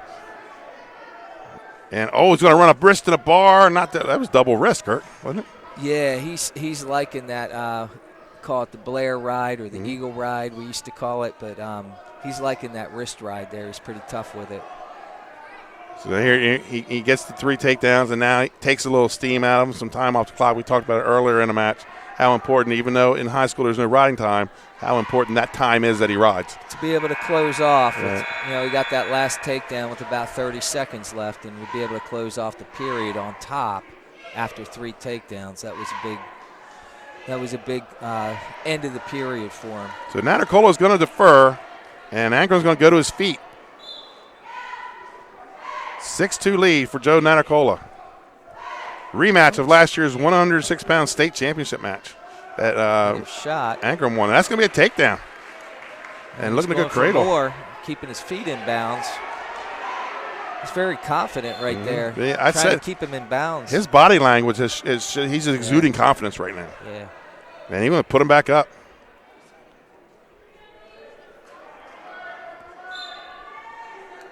Minute 40 to go here in the second period at 120 pounds. 2 top 5 wrestlers in Delaware. This is a match I think in a state duels they wrestled and there was a lot of point scoring. Right. I think Joey had beaten him, and so Mason is dangerous. Absolutely. Mason is certainly dangerous. I think he caught Joey on his back at least once. So Joey's got to be careful here. He is snapping. He's using his leverage very well. Keeping the distance, snapping, going behind. Nice pick. And I'll tell you one thing he's doing right now, Kurt, is he's changing direction so much. It makes Ankrum look like he's off balance. Yeah, he gets the takedown. When he gets him underneath, he's moving left, he's moving right, he's doing picks. He's looking really solid out there, and he's looking good on top, which is a big difference from last year. And cuts him again. I would imagine with what Sally's has been doing with their lineup this year, he's going to see Mr. Zach Spence probably in the dual meet on Friday, shot by Ankrum. Big match. And, Spence hasn't just been beating these 120-pounders. He's been pinning them. Nice and go behind. Counter, yes. Mason had a really nice shot there. It looked like he was threatening for the takedown, and then Joey threw his hips and a nice whizzer there. 20 seconds to go, and he's going to try to ride him out again. So, and not only is athletically is Joey wrestling a great match, mentally right now, his attack plan is very solid. Yeah, and like you said, he's exuding confidence on the top here. That's where I'm really seeing it. Because right here, this is one of Mason's strengths. Right, so we move to the third. It's going to be, I guess, Natacola must take a neutral last period. So Ankram's going to go down. And now you're starting to see the body language of Ankram. He's a little broke here. Yeah, and Joey letting him up right away. And there's body language the other way. Right.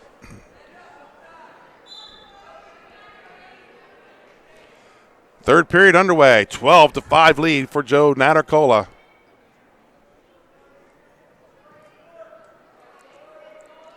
Looks like Joey is filling out. Yeah, he's been out of the lineup a lot this year. I know he had an injury early on.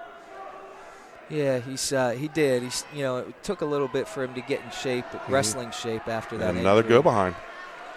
She's scoring with defense right now. Yeah, and cutting him again. Moving him around while he's cutting him. Mason diving in on that leg, hoping he can advance it. Yeah, looks like maybe sub under here, but Joey's just keeping the hips back, putting the door stops in, and looking for another go behind here for a score. And another one. And he gets it. Takedown. Natacola 16-6 lead. Wow. I didn't see that coming. No, me either. Still another minute left.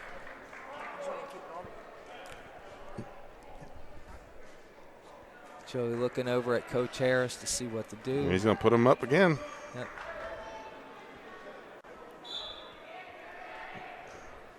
I think this is one of those situations where, doesn't need a whole lot of points, but, it's like this is where I'm strong. I'm going to send a message. Mm-hmm. We wrestled last year a number of times. Could wrestle again next weekend. Could wrestle,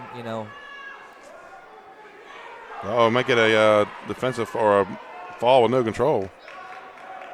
And take down Natacola, 18-7 lead. And he's cutting him again.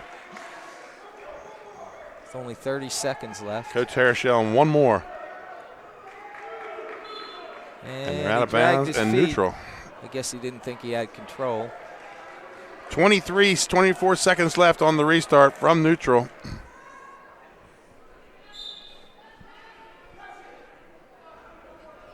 And I do not believe Natacola's hit the number 1 or number 2 in his weight class yet in Rain. And I think he wrestled Rain in the Beast. Okay. Take down Natacola with 10 seconds to go. And that's going to be a 20-8 win for Joe Natacola. And although he doesn't get that title back, he has to feel a lot better about himself, after the disappointment last February. Yeah, like I said, I think that's a mental thing there. The takedowns at the end, I think, it's a message. Kind of you want to send a message there. I know I'm going to see you again, and not that he has any disrespect for Mason, but he just. Hey, this is an alpha male sport, so yeah, you got to be an alpha male to do it. I mean, you got to see that there's going to be future matches down the line, and those are. It certainly matters. I watched guys do those things in college and then come back. I've seen guys come back off of those and win national championships. Right. First time we've seen Anthony Glass this year. He's now in the lineup at 126 pounds. Yeah, Anthony. I think the plan was originally for him to go down to 113. That's what I heard. Not that frame. Yeah, and he wasn't as disciplined there, and I think Coach Harris was holding him out for different reasons, right. and he's certainly a great athlete here and good kid, wrestles hard, good in the practice room. Last year he was at Dover, and he comes over with Coach Harris, him and the next wrestler see, Amir Pearce. Yeah. So making the move, using their choice, and he's going to be in on a high cross, looking to go behind. I think he was, 106 last year?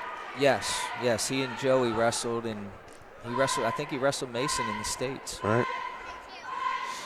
Minute to go here in the first period at 106, and Smyrna has iced the dual meet with a 37-6 lead. And just letting the state know that they're here in the conference. And Tony looking pretty strong on the top here. With an arm bar, looking to score. And it looks like that's going to wing out. Getting a little high on that. Right. And we go out of bounds. We're at 126 pounds, folks. 4 more matches left in the night. We started at 160. We'll end at 152. We still have a big matchup at 45 with 2 ranked wrestlers. Hudson looking to switch. Not there.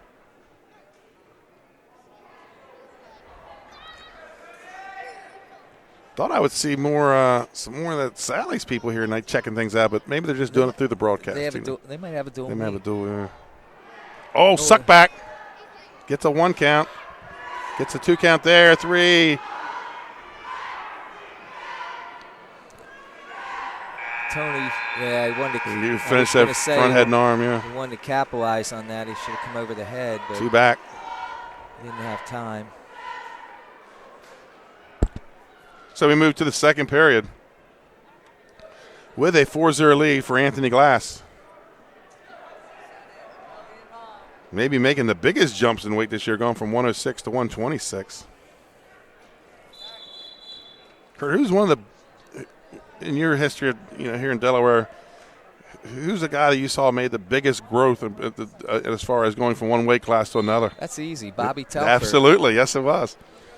Bobby Telford was, I think his sophomore year it might have been. He was like 35. Yeah. He was JV. Right. And I remember seeing him at JV tournaments, and our 35-pound JV wrestlers were beating him. And then the next year, he's like grew a foot. He grew a foot, and then he's ranked number 1 and seated at the Beast. 2-time state champ, and went on 3-time All-American in Iowa. Right. It was that was.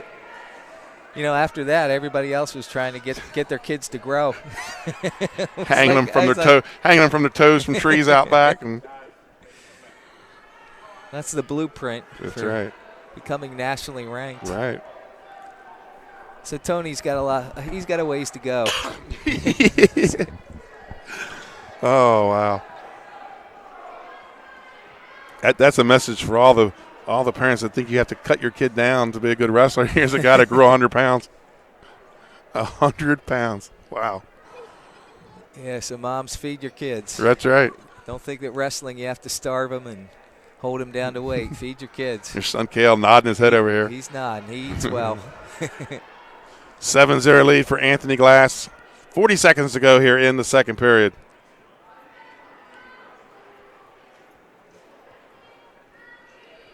Telford now, volunteer assistant out there, and I guess coaches at the Hawkeye Club. Yeah, doing a great job. Right. Doing a great job. He is makes us proud. It just shows that you can get there from here. Yeah. And along with, like I said, Brent Fleetwood and Zach Parker. Yeah, it makes you, you want to see those kids succeed, and that's where, you and I were talking before. Right. The broadcast about, we're all Delaware wrestlers, and, we got to have a little pride in our guys, our Delaware, what we're doing in Delaware, and hopefully we can start producing a lot more of those kids. Right.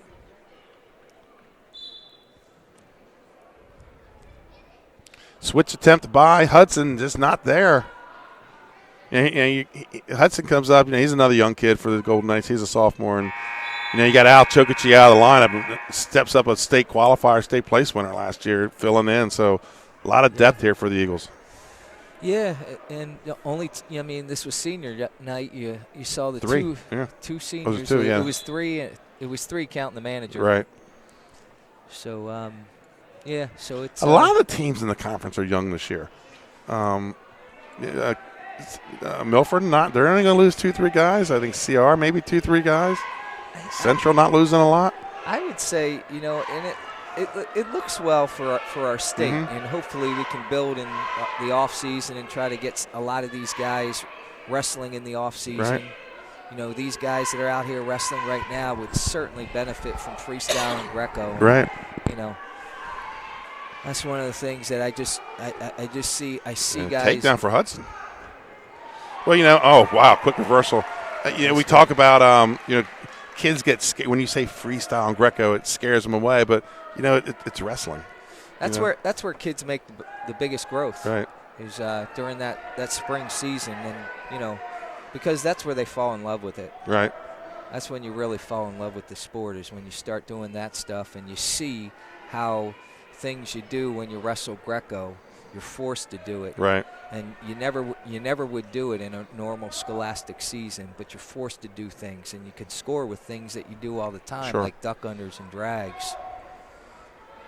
But yeah, I think at the highest level you see guys being successful with the simple moves that we do in high school. And I think another thing, Kurt, with there's a stall call on glass with freestyle and Greco is what I seem to like about it is the emotion is gone. It's not the high school match, the big match.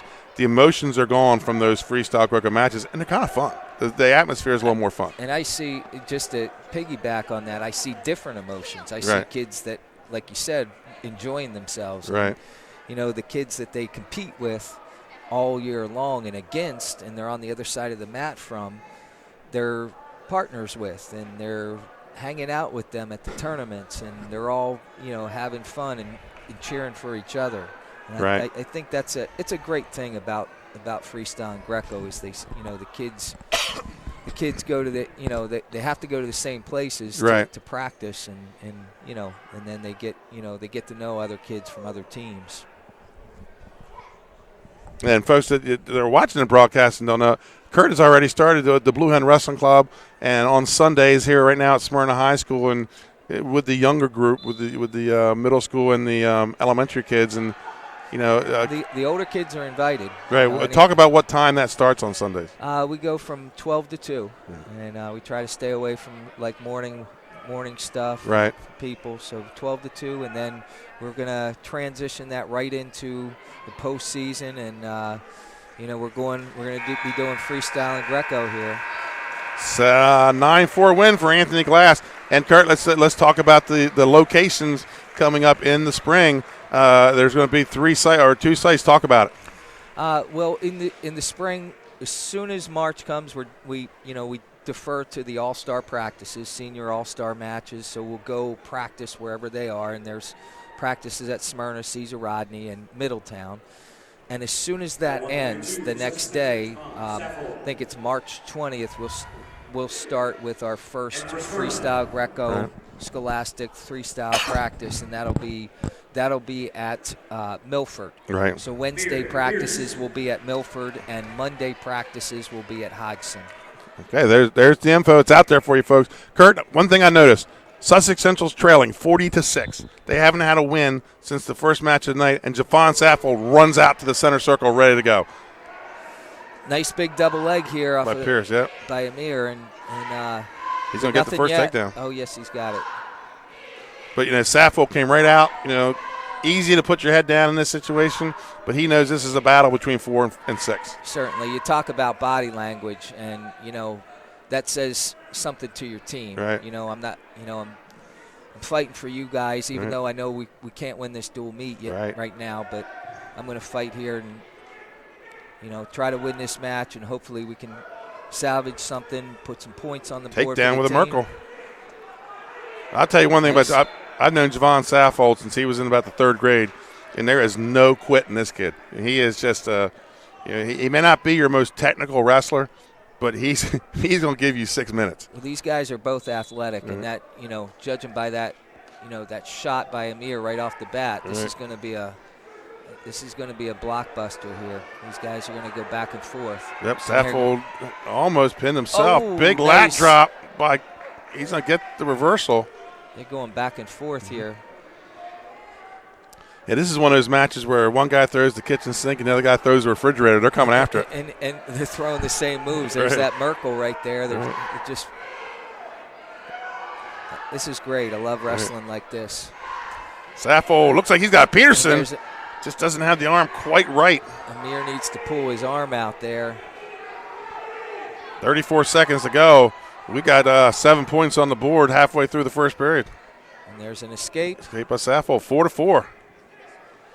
And there's going to be some more action here in this last 20 seconds. If there's not a pin, we could put maybe 30 points on the board in this match. Shot by Amir Pearce. Sappho with the body whizzer. Now it just goes back to a regular whizzer, looking to get an angle as Pearce steps over. No. Sappho looks like he's going to throw it by. Nice scramble. Oh, no. Back and forth. And nothing. Oh, he's going to give the two. He should have probably put that up there earlier. He says it's a takedown. Yeah, they were in that same position for a few seconds there before he gave the two. So we move to the second period, 6-4 lead for Amir Pearce. Pearce, another one that's been in and out of the lineup this year. As of late, he's been back in, but. Yeah, I believe he had a concussion earlier this year, and took him a little while to get in shape after that. He wasn't allowed to compete or run or anything. Sappho knows how to use his hips. You see the way he came and. Oh, and he sandbagged him there. Right. Nice job.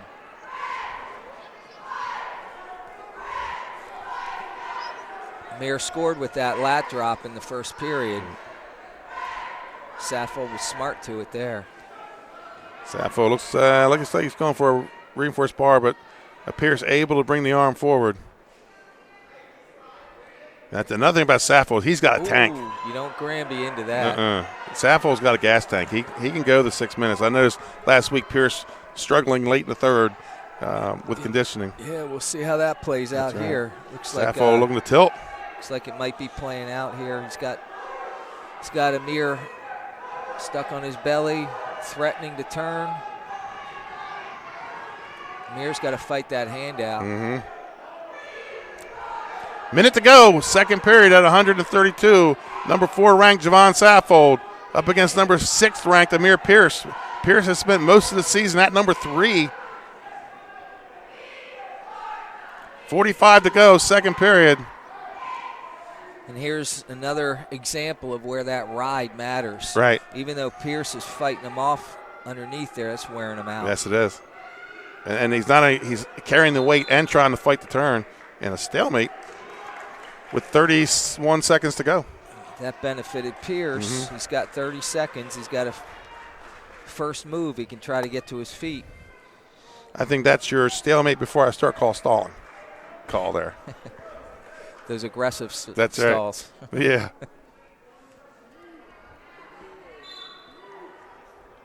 Remember Eddie Meredith come into the pre-match and tell you if you're on top with a hold, use it or lose it. Fast Eddie. Fast Eddie. Use it or lose it. That meant he was a top guy stall caller. He was a fast pin caller too. I seen him call pins with a guy in a full back bridge. One of our referee legends. I saw him at Phil's retirement. And looks like we're going to end with a 7-6 lead for Sappho, and he will have choice in the third. Be interesting to see where what His happens contact here. fell out. Of course, Sappho's going to have to take bottom, and it'll be interesting to see what decision Aaron Harris has for Pearce to let him go or try to turn him. Sappho going on injury time. His contact fell out, and Javon likes to put it back in. And that's when you go on injury time, when you have to put it back in. You can let it stay out. Javon wants his contacts in. I've known this kid since he was about 8, and he doesn't want anybody else touching it. Yeah, he's a great kid. I tell you, he's a great kid, and he is one of the funniest kids I've ever coached. Funny, but not trying to be funny type thing. He's come up with off-the-wall comments, and always fun to have in the wrestling room. And even in the wrestling room, I mean, everything you could go like drill, hard drill, live, but his tank was 100 miles an hour, man. That's how he is. It's all live wrestling. That's all live wrestling, like yeah. That. And go back and watch some of those Sussex Central football games this year with him as a corner. And like I said, at 140 pounds, he was the run stopper. That was his job, and he did it well. So he was a cornerback. He was a corner, yeah. And who was the linebacker? Barnes and I guess both Barnes. The one played defensive back and linebacker. Okay. The quarterback, Barnes, the twins, he played some linebacker. It's always, you got a tough defense when your quarterback's an inside linebacker. Not here at Smyrna. Here at Smyrna, you got 22 guys on the field. Coach Judy has found a way to employ everybody in the game and wear people out. Yeah, and Coach Judy is he was a former wrestler too, right? And Sons wrestling, and he recognizes the carryover between the two sports of double over. He's going to get the takedown. My goodness. Looking for the big fall. Big points. Looks like Two he's back. in trouble here. And Sappho's going to get in a reverse or escape. So I got 11-8. So do they. He's back in that same double overhook. We'll see if something happens here. Sappho looked like he wanted to go inside trip there. And on the edge and out of bounds. Minute 14 to go. I don't think we're done scoring here. Just like you predicted, a high-scoring match, 11-8 already. I said we could get to 30 with these two. Wouldn't surprise me here, even with a minute left. Shot down block by Sappho, gets caught underneath. There's nothing yet. Driving on that dump, and he got in trouble. And going to come out of it. These guys are just going back and forth. Looking for a Merkel there is Pearce. Trying to get his leg in there, trying to wiggle his arm underneath. Looking for that second foot maybe. And we get a stalemate. Yeah, that was a good stalemate call. 34 seconds to go, 11-8.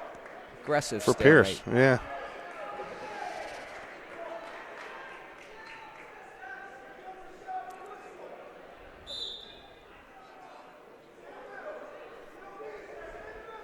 Nice double leg. Look at the kick over that mixer. Whew, that was dangerous. Yes, it was. Takedown for Pearce. Pearce has to be careful here. He wants to stay on that arm side.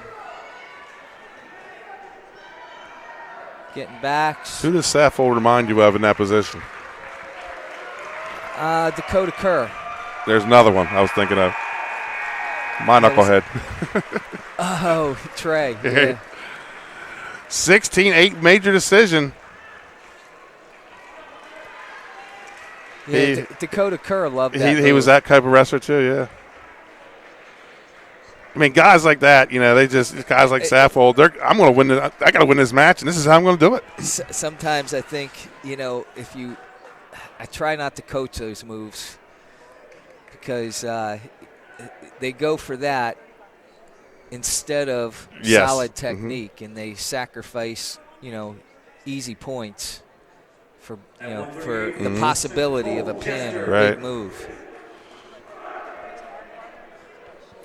So big upset ranking there. Not big, a number of 6 versus a number 4. It just seems like through this match, Smyrna seemed ready. Smyrna is is ready for this match, and the close matches have all gone to Smyrna. 44-6 lead for the Eagles. Got Nick Natacola ranked number 1 in the state. He's going to have a tough matchup on Friday night with Harry Latch, number 2. Yeah, that'll be really fun to watch. And folks, you'll be able to see that here on 302 Sports Friday night, 7 o'clock. From Wilmington, the Smyrna Eagles visit the Slays-Annam School. Would be myself and Nick Alessandrini on the call. Nice counter and back points. Nope. And going to cut him again. Looks like Nick and Joe are running off the same script here. Absolutely. Minute 34 on the restart. 6-2 lead. So he did get the backs for Natacola. Nanacola state title 2 years ago, and runner-up last year. Looking to get his second title before he gets out of here, but he's going to have a tough one with Harry Latch. Yeah, that'll be an exciting match. I think a lot of people are looking forward to that one. 8-3, 8-2, and cuts him again, 8-3.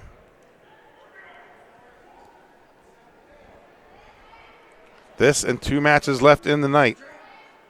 A night where the Smyrna Eagles came ready on senior night and pulls them down to the mat and gets the takedown. 10-3 lead for Nanacola.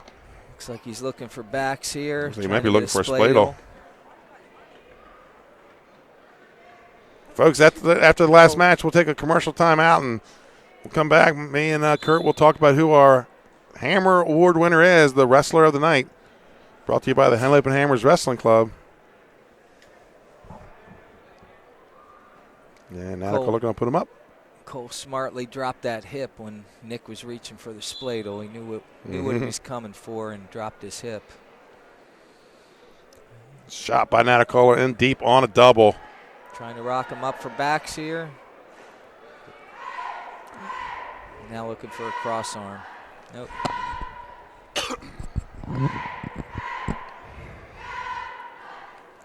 I'm not sure who Central has next. I believe Indian River. No, maybe Indian River. As the season's winding down.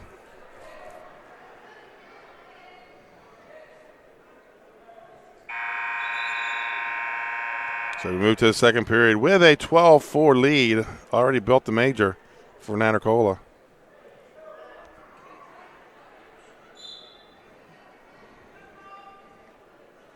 Nice shot again. See if he can turn it Big into more.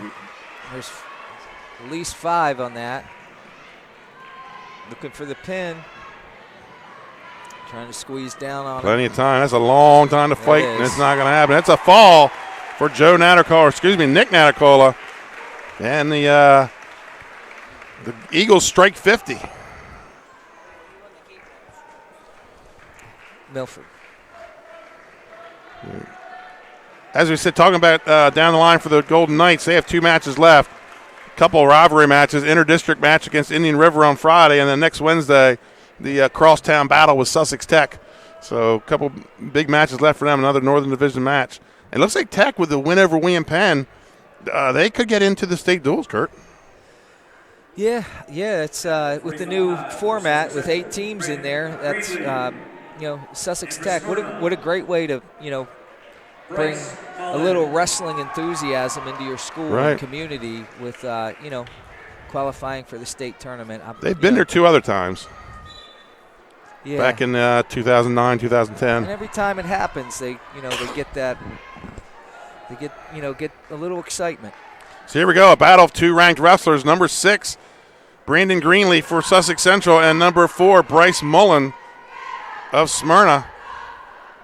Mullen had been number 2 all season. I'm trying to think who beat him to knock him down, but he came out a ball of fire at the beginning of the season, finals of the Milford Invitational, and got off to a hot start. Yeah, he is. I love watching Bryce wrestle. He's very aggressive. He's one of those kids, once again, that you like to coach because he does stuff, and he's always moving. He's always attacking. Canel Decembre from Polytech is who knocked him off. He might get in trouble, and probably is what happened with Decembre. Right. I think he got caught. He was winning. He got pinned, That happens sometimes with Bryce. I've seen him get in trouble sometimes, but it doesn't scare him away from attacking. Very aggressive. And he's only a freshman, ranked top 6 at the big boy weight. Yeah, if you wrestle like that, if you're aggressive, you'll make mistakes, but your coach can fix you and say, hey, you don't do this, do it this way. But I always say this: if you don't shoot, if you don't attack, I can't coach you. It's hard to coach. Two guys here battling out, ranked at 45-45 up top. That's Jackson Dean and Seth Fleming from Lake Forest having a great year, the senior. Big, strong kid. That's tonight. No, they're ranked number 1 and 2. Okay. So a couple. Jackson's a junior, and then Fleming a senior, but 2 big, strong kids up at the top of this weight class. So we're going to end this period 4-0 lead for Bryce Mullen.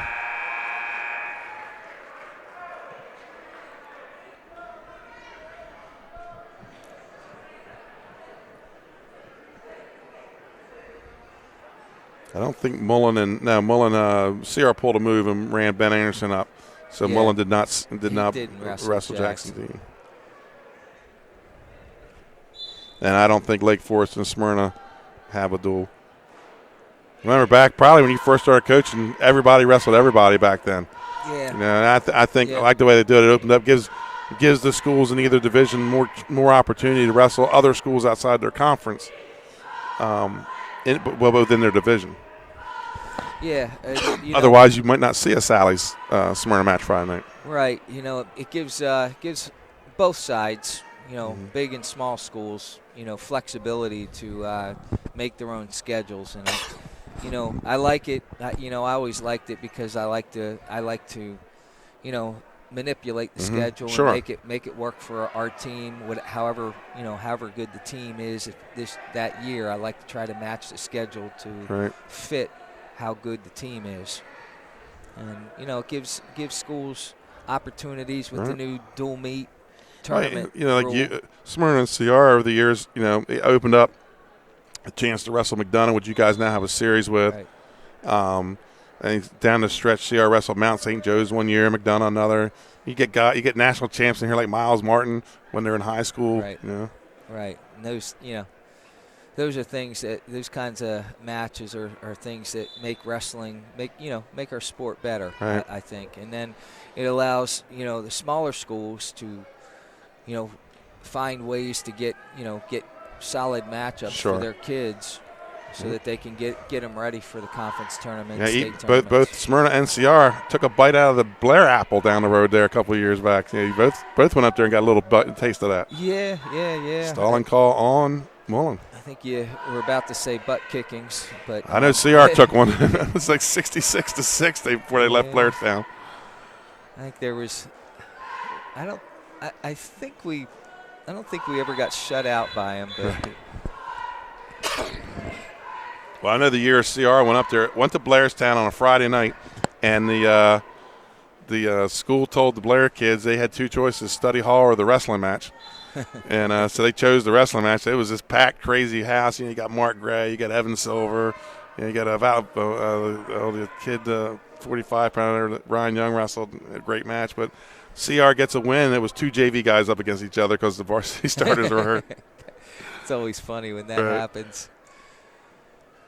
But there's great experiences out there for these kids in wrestling, and I think that the Henle Open opening up his schedule really allows for that. We had this situation where Markel Bennett they moved a guy away, or they had an injury, and he got their JV guy, and that ended up being our only win for the day.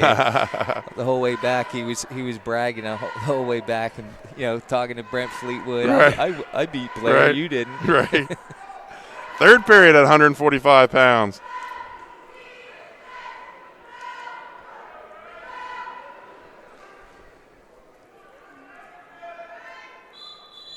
This and one more match, we're going to get a caution on top.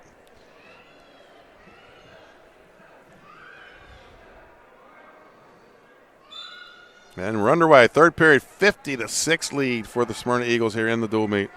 And I think, Kurt, there has been some great matches, but I don't think we saw this coming. Yeah, you didn't. And, this is certainly Coach Harris is getting – it looks like he's getting his team peaked at the right time. Right. It's another big match, like we said, coming up Friday. So, like we talked about that earlier, it's very difficult to get up more than one time in a week. And so we'll see how – And what do you think about the having all next week off?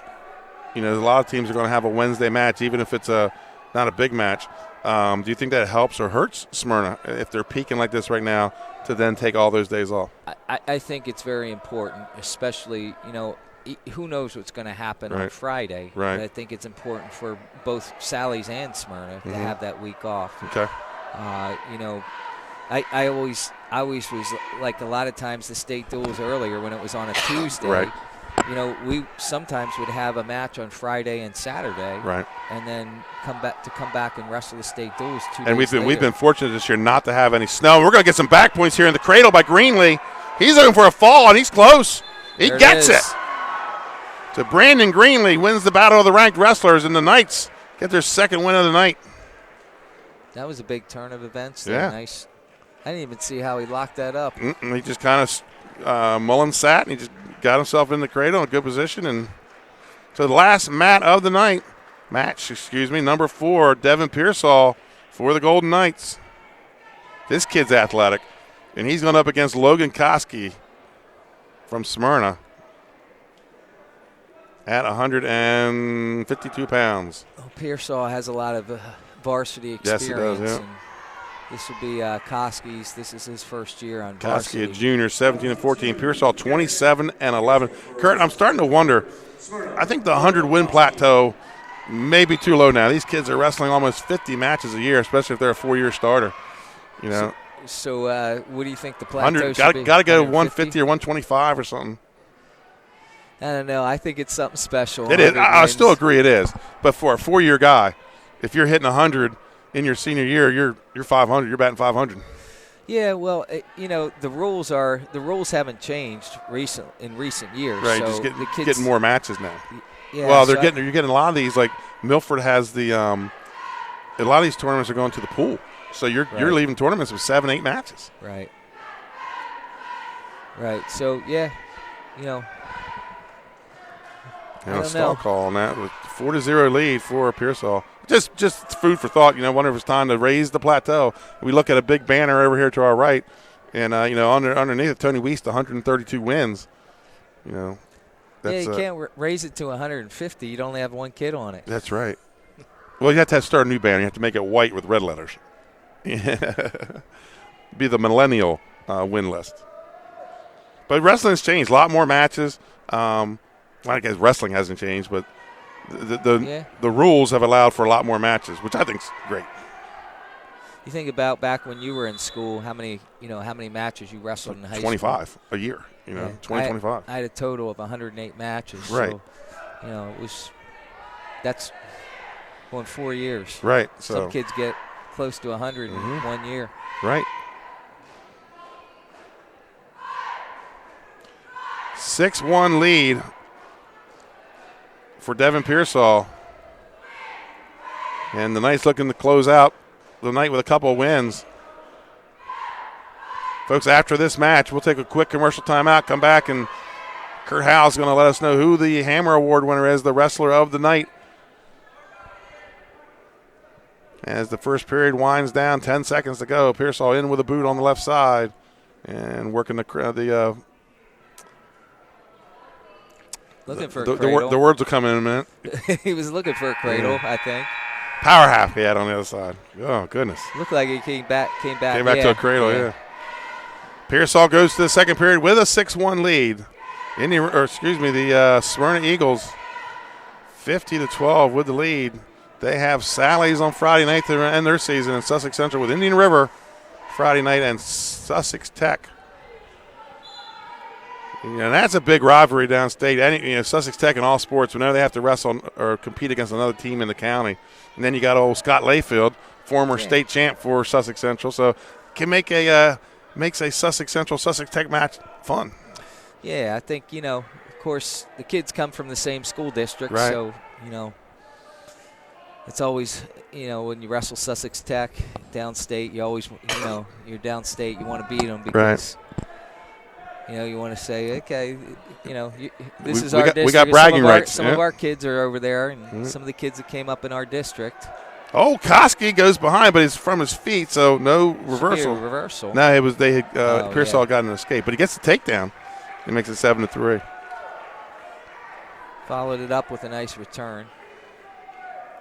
Minute to go here in the second period. Again, you're watching 302 Sports Henlopen Conference Wrestling action here. Benny Mitchell with Kurt Howell, the former Smyrna head coach.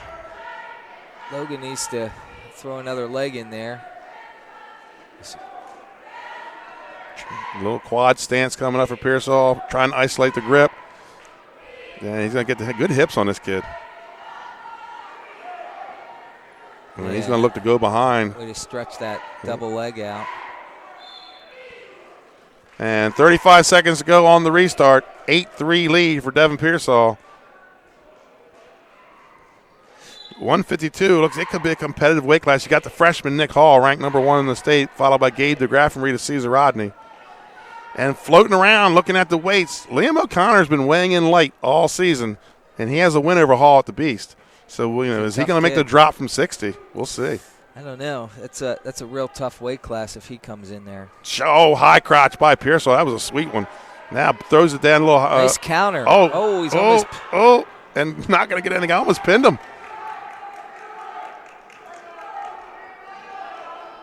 And looks like they're going to stalemate. At the end of the period. So we move to the third with an 8-3 lead for Devin Pearsall. So far, I'm impressed with Koski. Yeah, he's wrestling a tough match here. I think last week he was in a match with it was Riley Tracy, and Tracy hit him with a low leg cradle off his feet to pin him. But I mean, he was in the match. I think it was 6-1.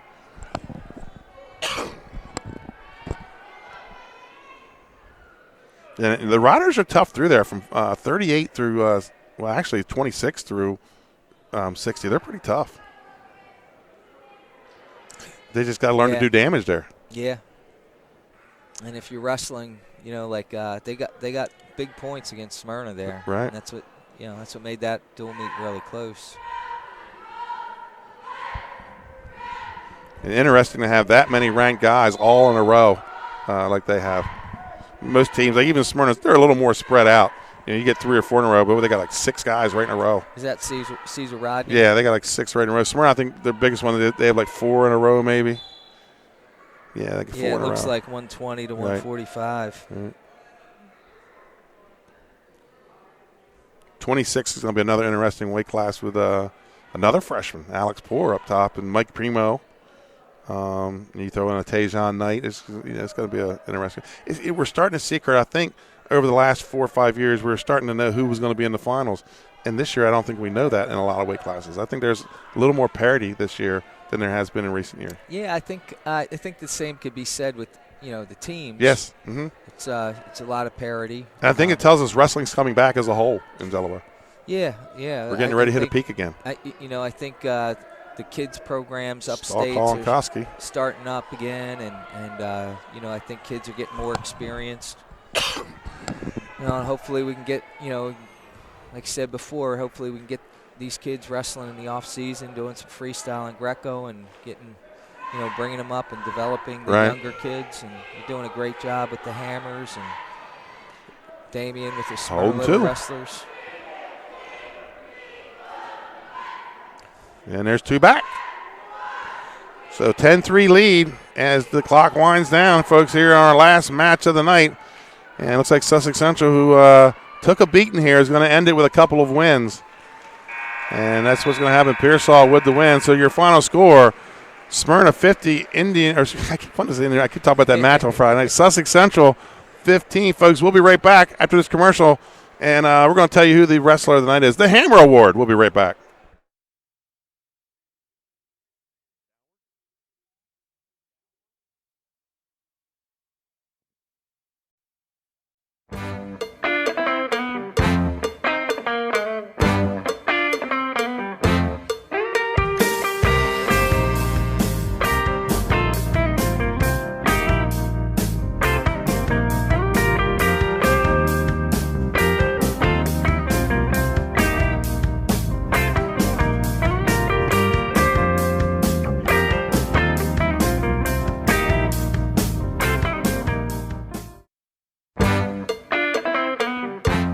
And, folks, back to Smyrna High School, and it's time for our Hammer Award winner. Kurt Howe, who wins the Hammer Award? Who is our outstanding wrestler? A couple of good matches there, but I think the Hammer has to go to Joey Natacola. Obviously we talked big about that matchup before the match, and it's for state finals, and Joey just looked very dominant in that match. He got takedowns, got a lot of takedowns. 20-8 major decision. And I think you said it best. His body language just showed that he was confident, and took him down almost at will. Right. And that was. Kurt, I want to thank you for joining the broadcast tonight. Great to you, have you along. Folks, after this commercial, we'll be right back with our wrestler of the night, Joey Natacola.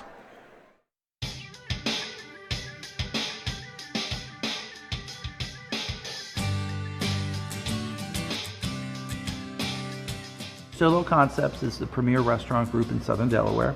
We have 8 restaurants from Lewis all the way down to Fenwick. We have a catering company, a food truck, a soda company, a film company, and a management and a consulting company. We believe in beautiful, simple food. We like to develop the people we work with, and at the same time we have a little bit of a higher mission, and we're trying to make the world a better place. And we have a group of people that every day wake up and they get after it, and they're all focused on one thing, and they're trying to make a great company, and we're trying to make the Culinary Coast a national focus for the United States as a food destination. I think we've done a really good job of that in the past few years. The daily grind of the restaurant can be very difficult. You're dealing with alcohol, food, and people. Those are 3 highly volatile things. So sometimes it's better to have a little bit of a higher calling, a little bit of a higher purpose, that as a group we're trying to get together, stick together, and be about something. And for us, it kind of gets us through the hard seasons and the hard times that we can rely on each other. We have about 150 full-time year-round employees, and then every season we hire, I think this year we hired about 270 people. So we have 270 seasonal people spread out throughout the whole county. And for me, it's great. And some of these people started out as 15-year-old busboys working with us, and now they're lawyers and doctors and business executives throughout the world, and they still come back and they have a relationship with us. So it's been a really nice experience for us that we're so connected to the community, and we can develop people on so many different levels. We want to support the people that we work with. We want all of our employees to have what they need to grow and be professional. And we may open 10 more restaurants. We may open 100 more restaurants. But all we know at the end of the day is we want to stick together, and we have a great group of people, and I'm really proud of them. I'm proud of everybody. This was a really trying year, and it's a testament to the team that Matt put together that we flourished after a tragedy. And the stronger and better we can make Southern Delaware, the better our restaurant group's going to be.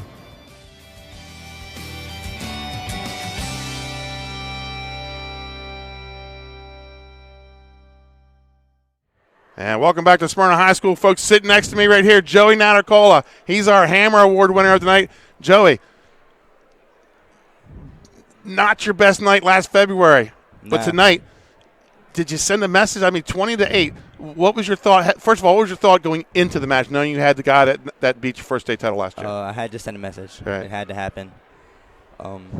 February wasn't the best time. Right. I got to come back strong. I just wanted to work on my feet, put in work there.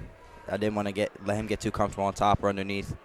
Well, in the matches last year, you guys probably wrestled, 5-6 times? 3. Yeah, 3. And when you got in trouble, it was when you were on top. It was after your takedowns, because Mason doesn't quit on bottom. Tonight I noticed more and more you were putting him on his feet and just going right back after. Talk about a lot of those takedowns. You scored a few off leg attacks. You scored a lot of takedowns tonight off defense with your head, hands defense and getting behind. Talk about your takedowns in this match tonight. So I figured if I could just keep pushing the pace. He's real flat-footed. I figured I could just get in on the leg and use my speed there, run the corner, hook a leg, do something, and then head hands. We just new era Smyrna Wrestling a lot harder in the practice room, putting our hands down, using our head more often, just working harder. All right, so Friday you guys have wrapped up the Henlopen North. Congratulations on that. Thank you. But Friday night, you got I think a tough opponent for you, Slazianum. They match up well against you guys. You're coming off Sussex Central. You're coming off the big win at Caesar Rodney. So we're talking 10 days now. Are you guys going to be able to carry this momentum into Friday night for this big matchup, which could throw the state's seeding all over the place? Yeah, we've been working really hard in the room. After I lost to Cape, we really kicked in high gear as a wake-up call. Everyone's working hard. Looks like everybody's healthy.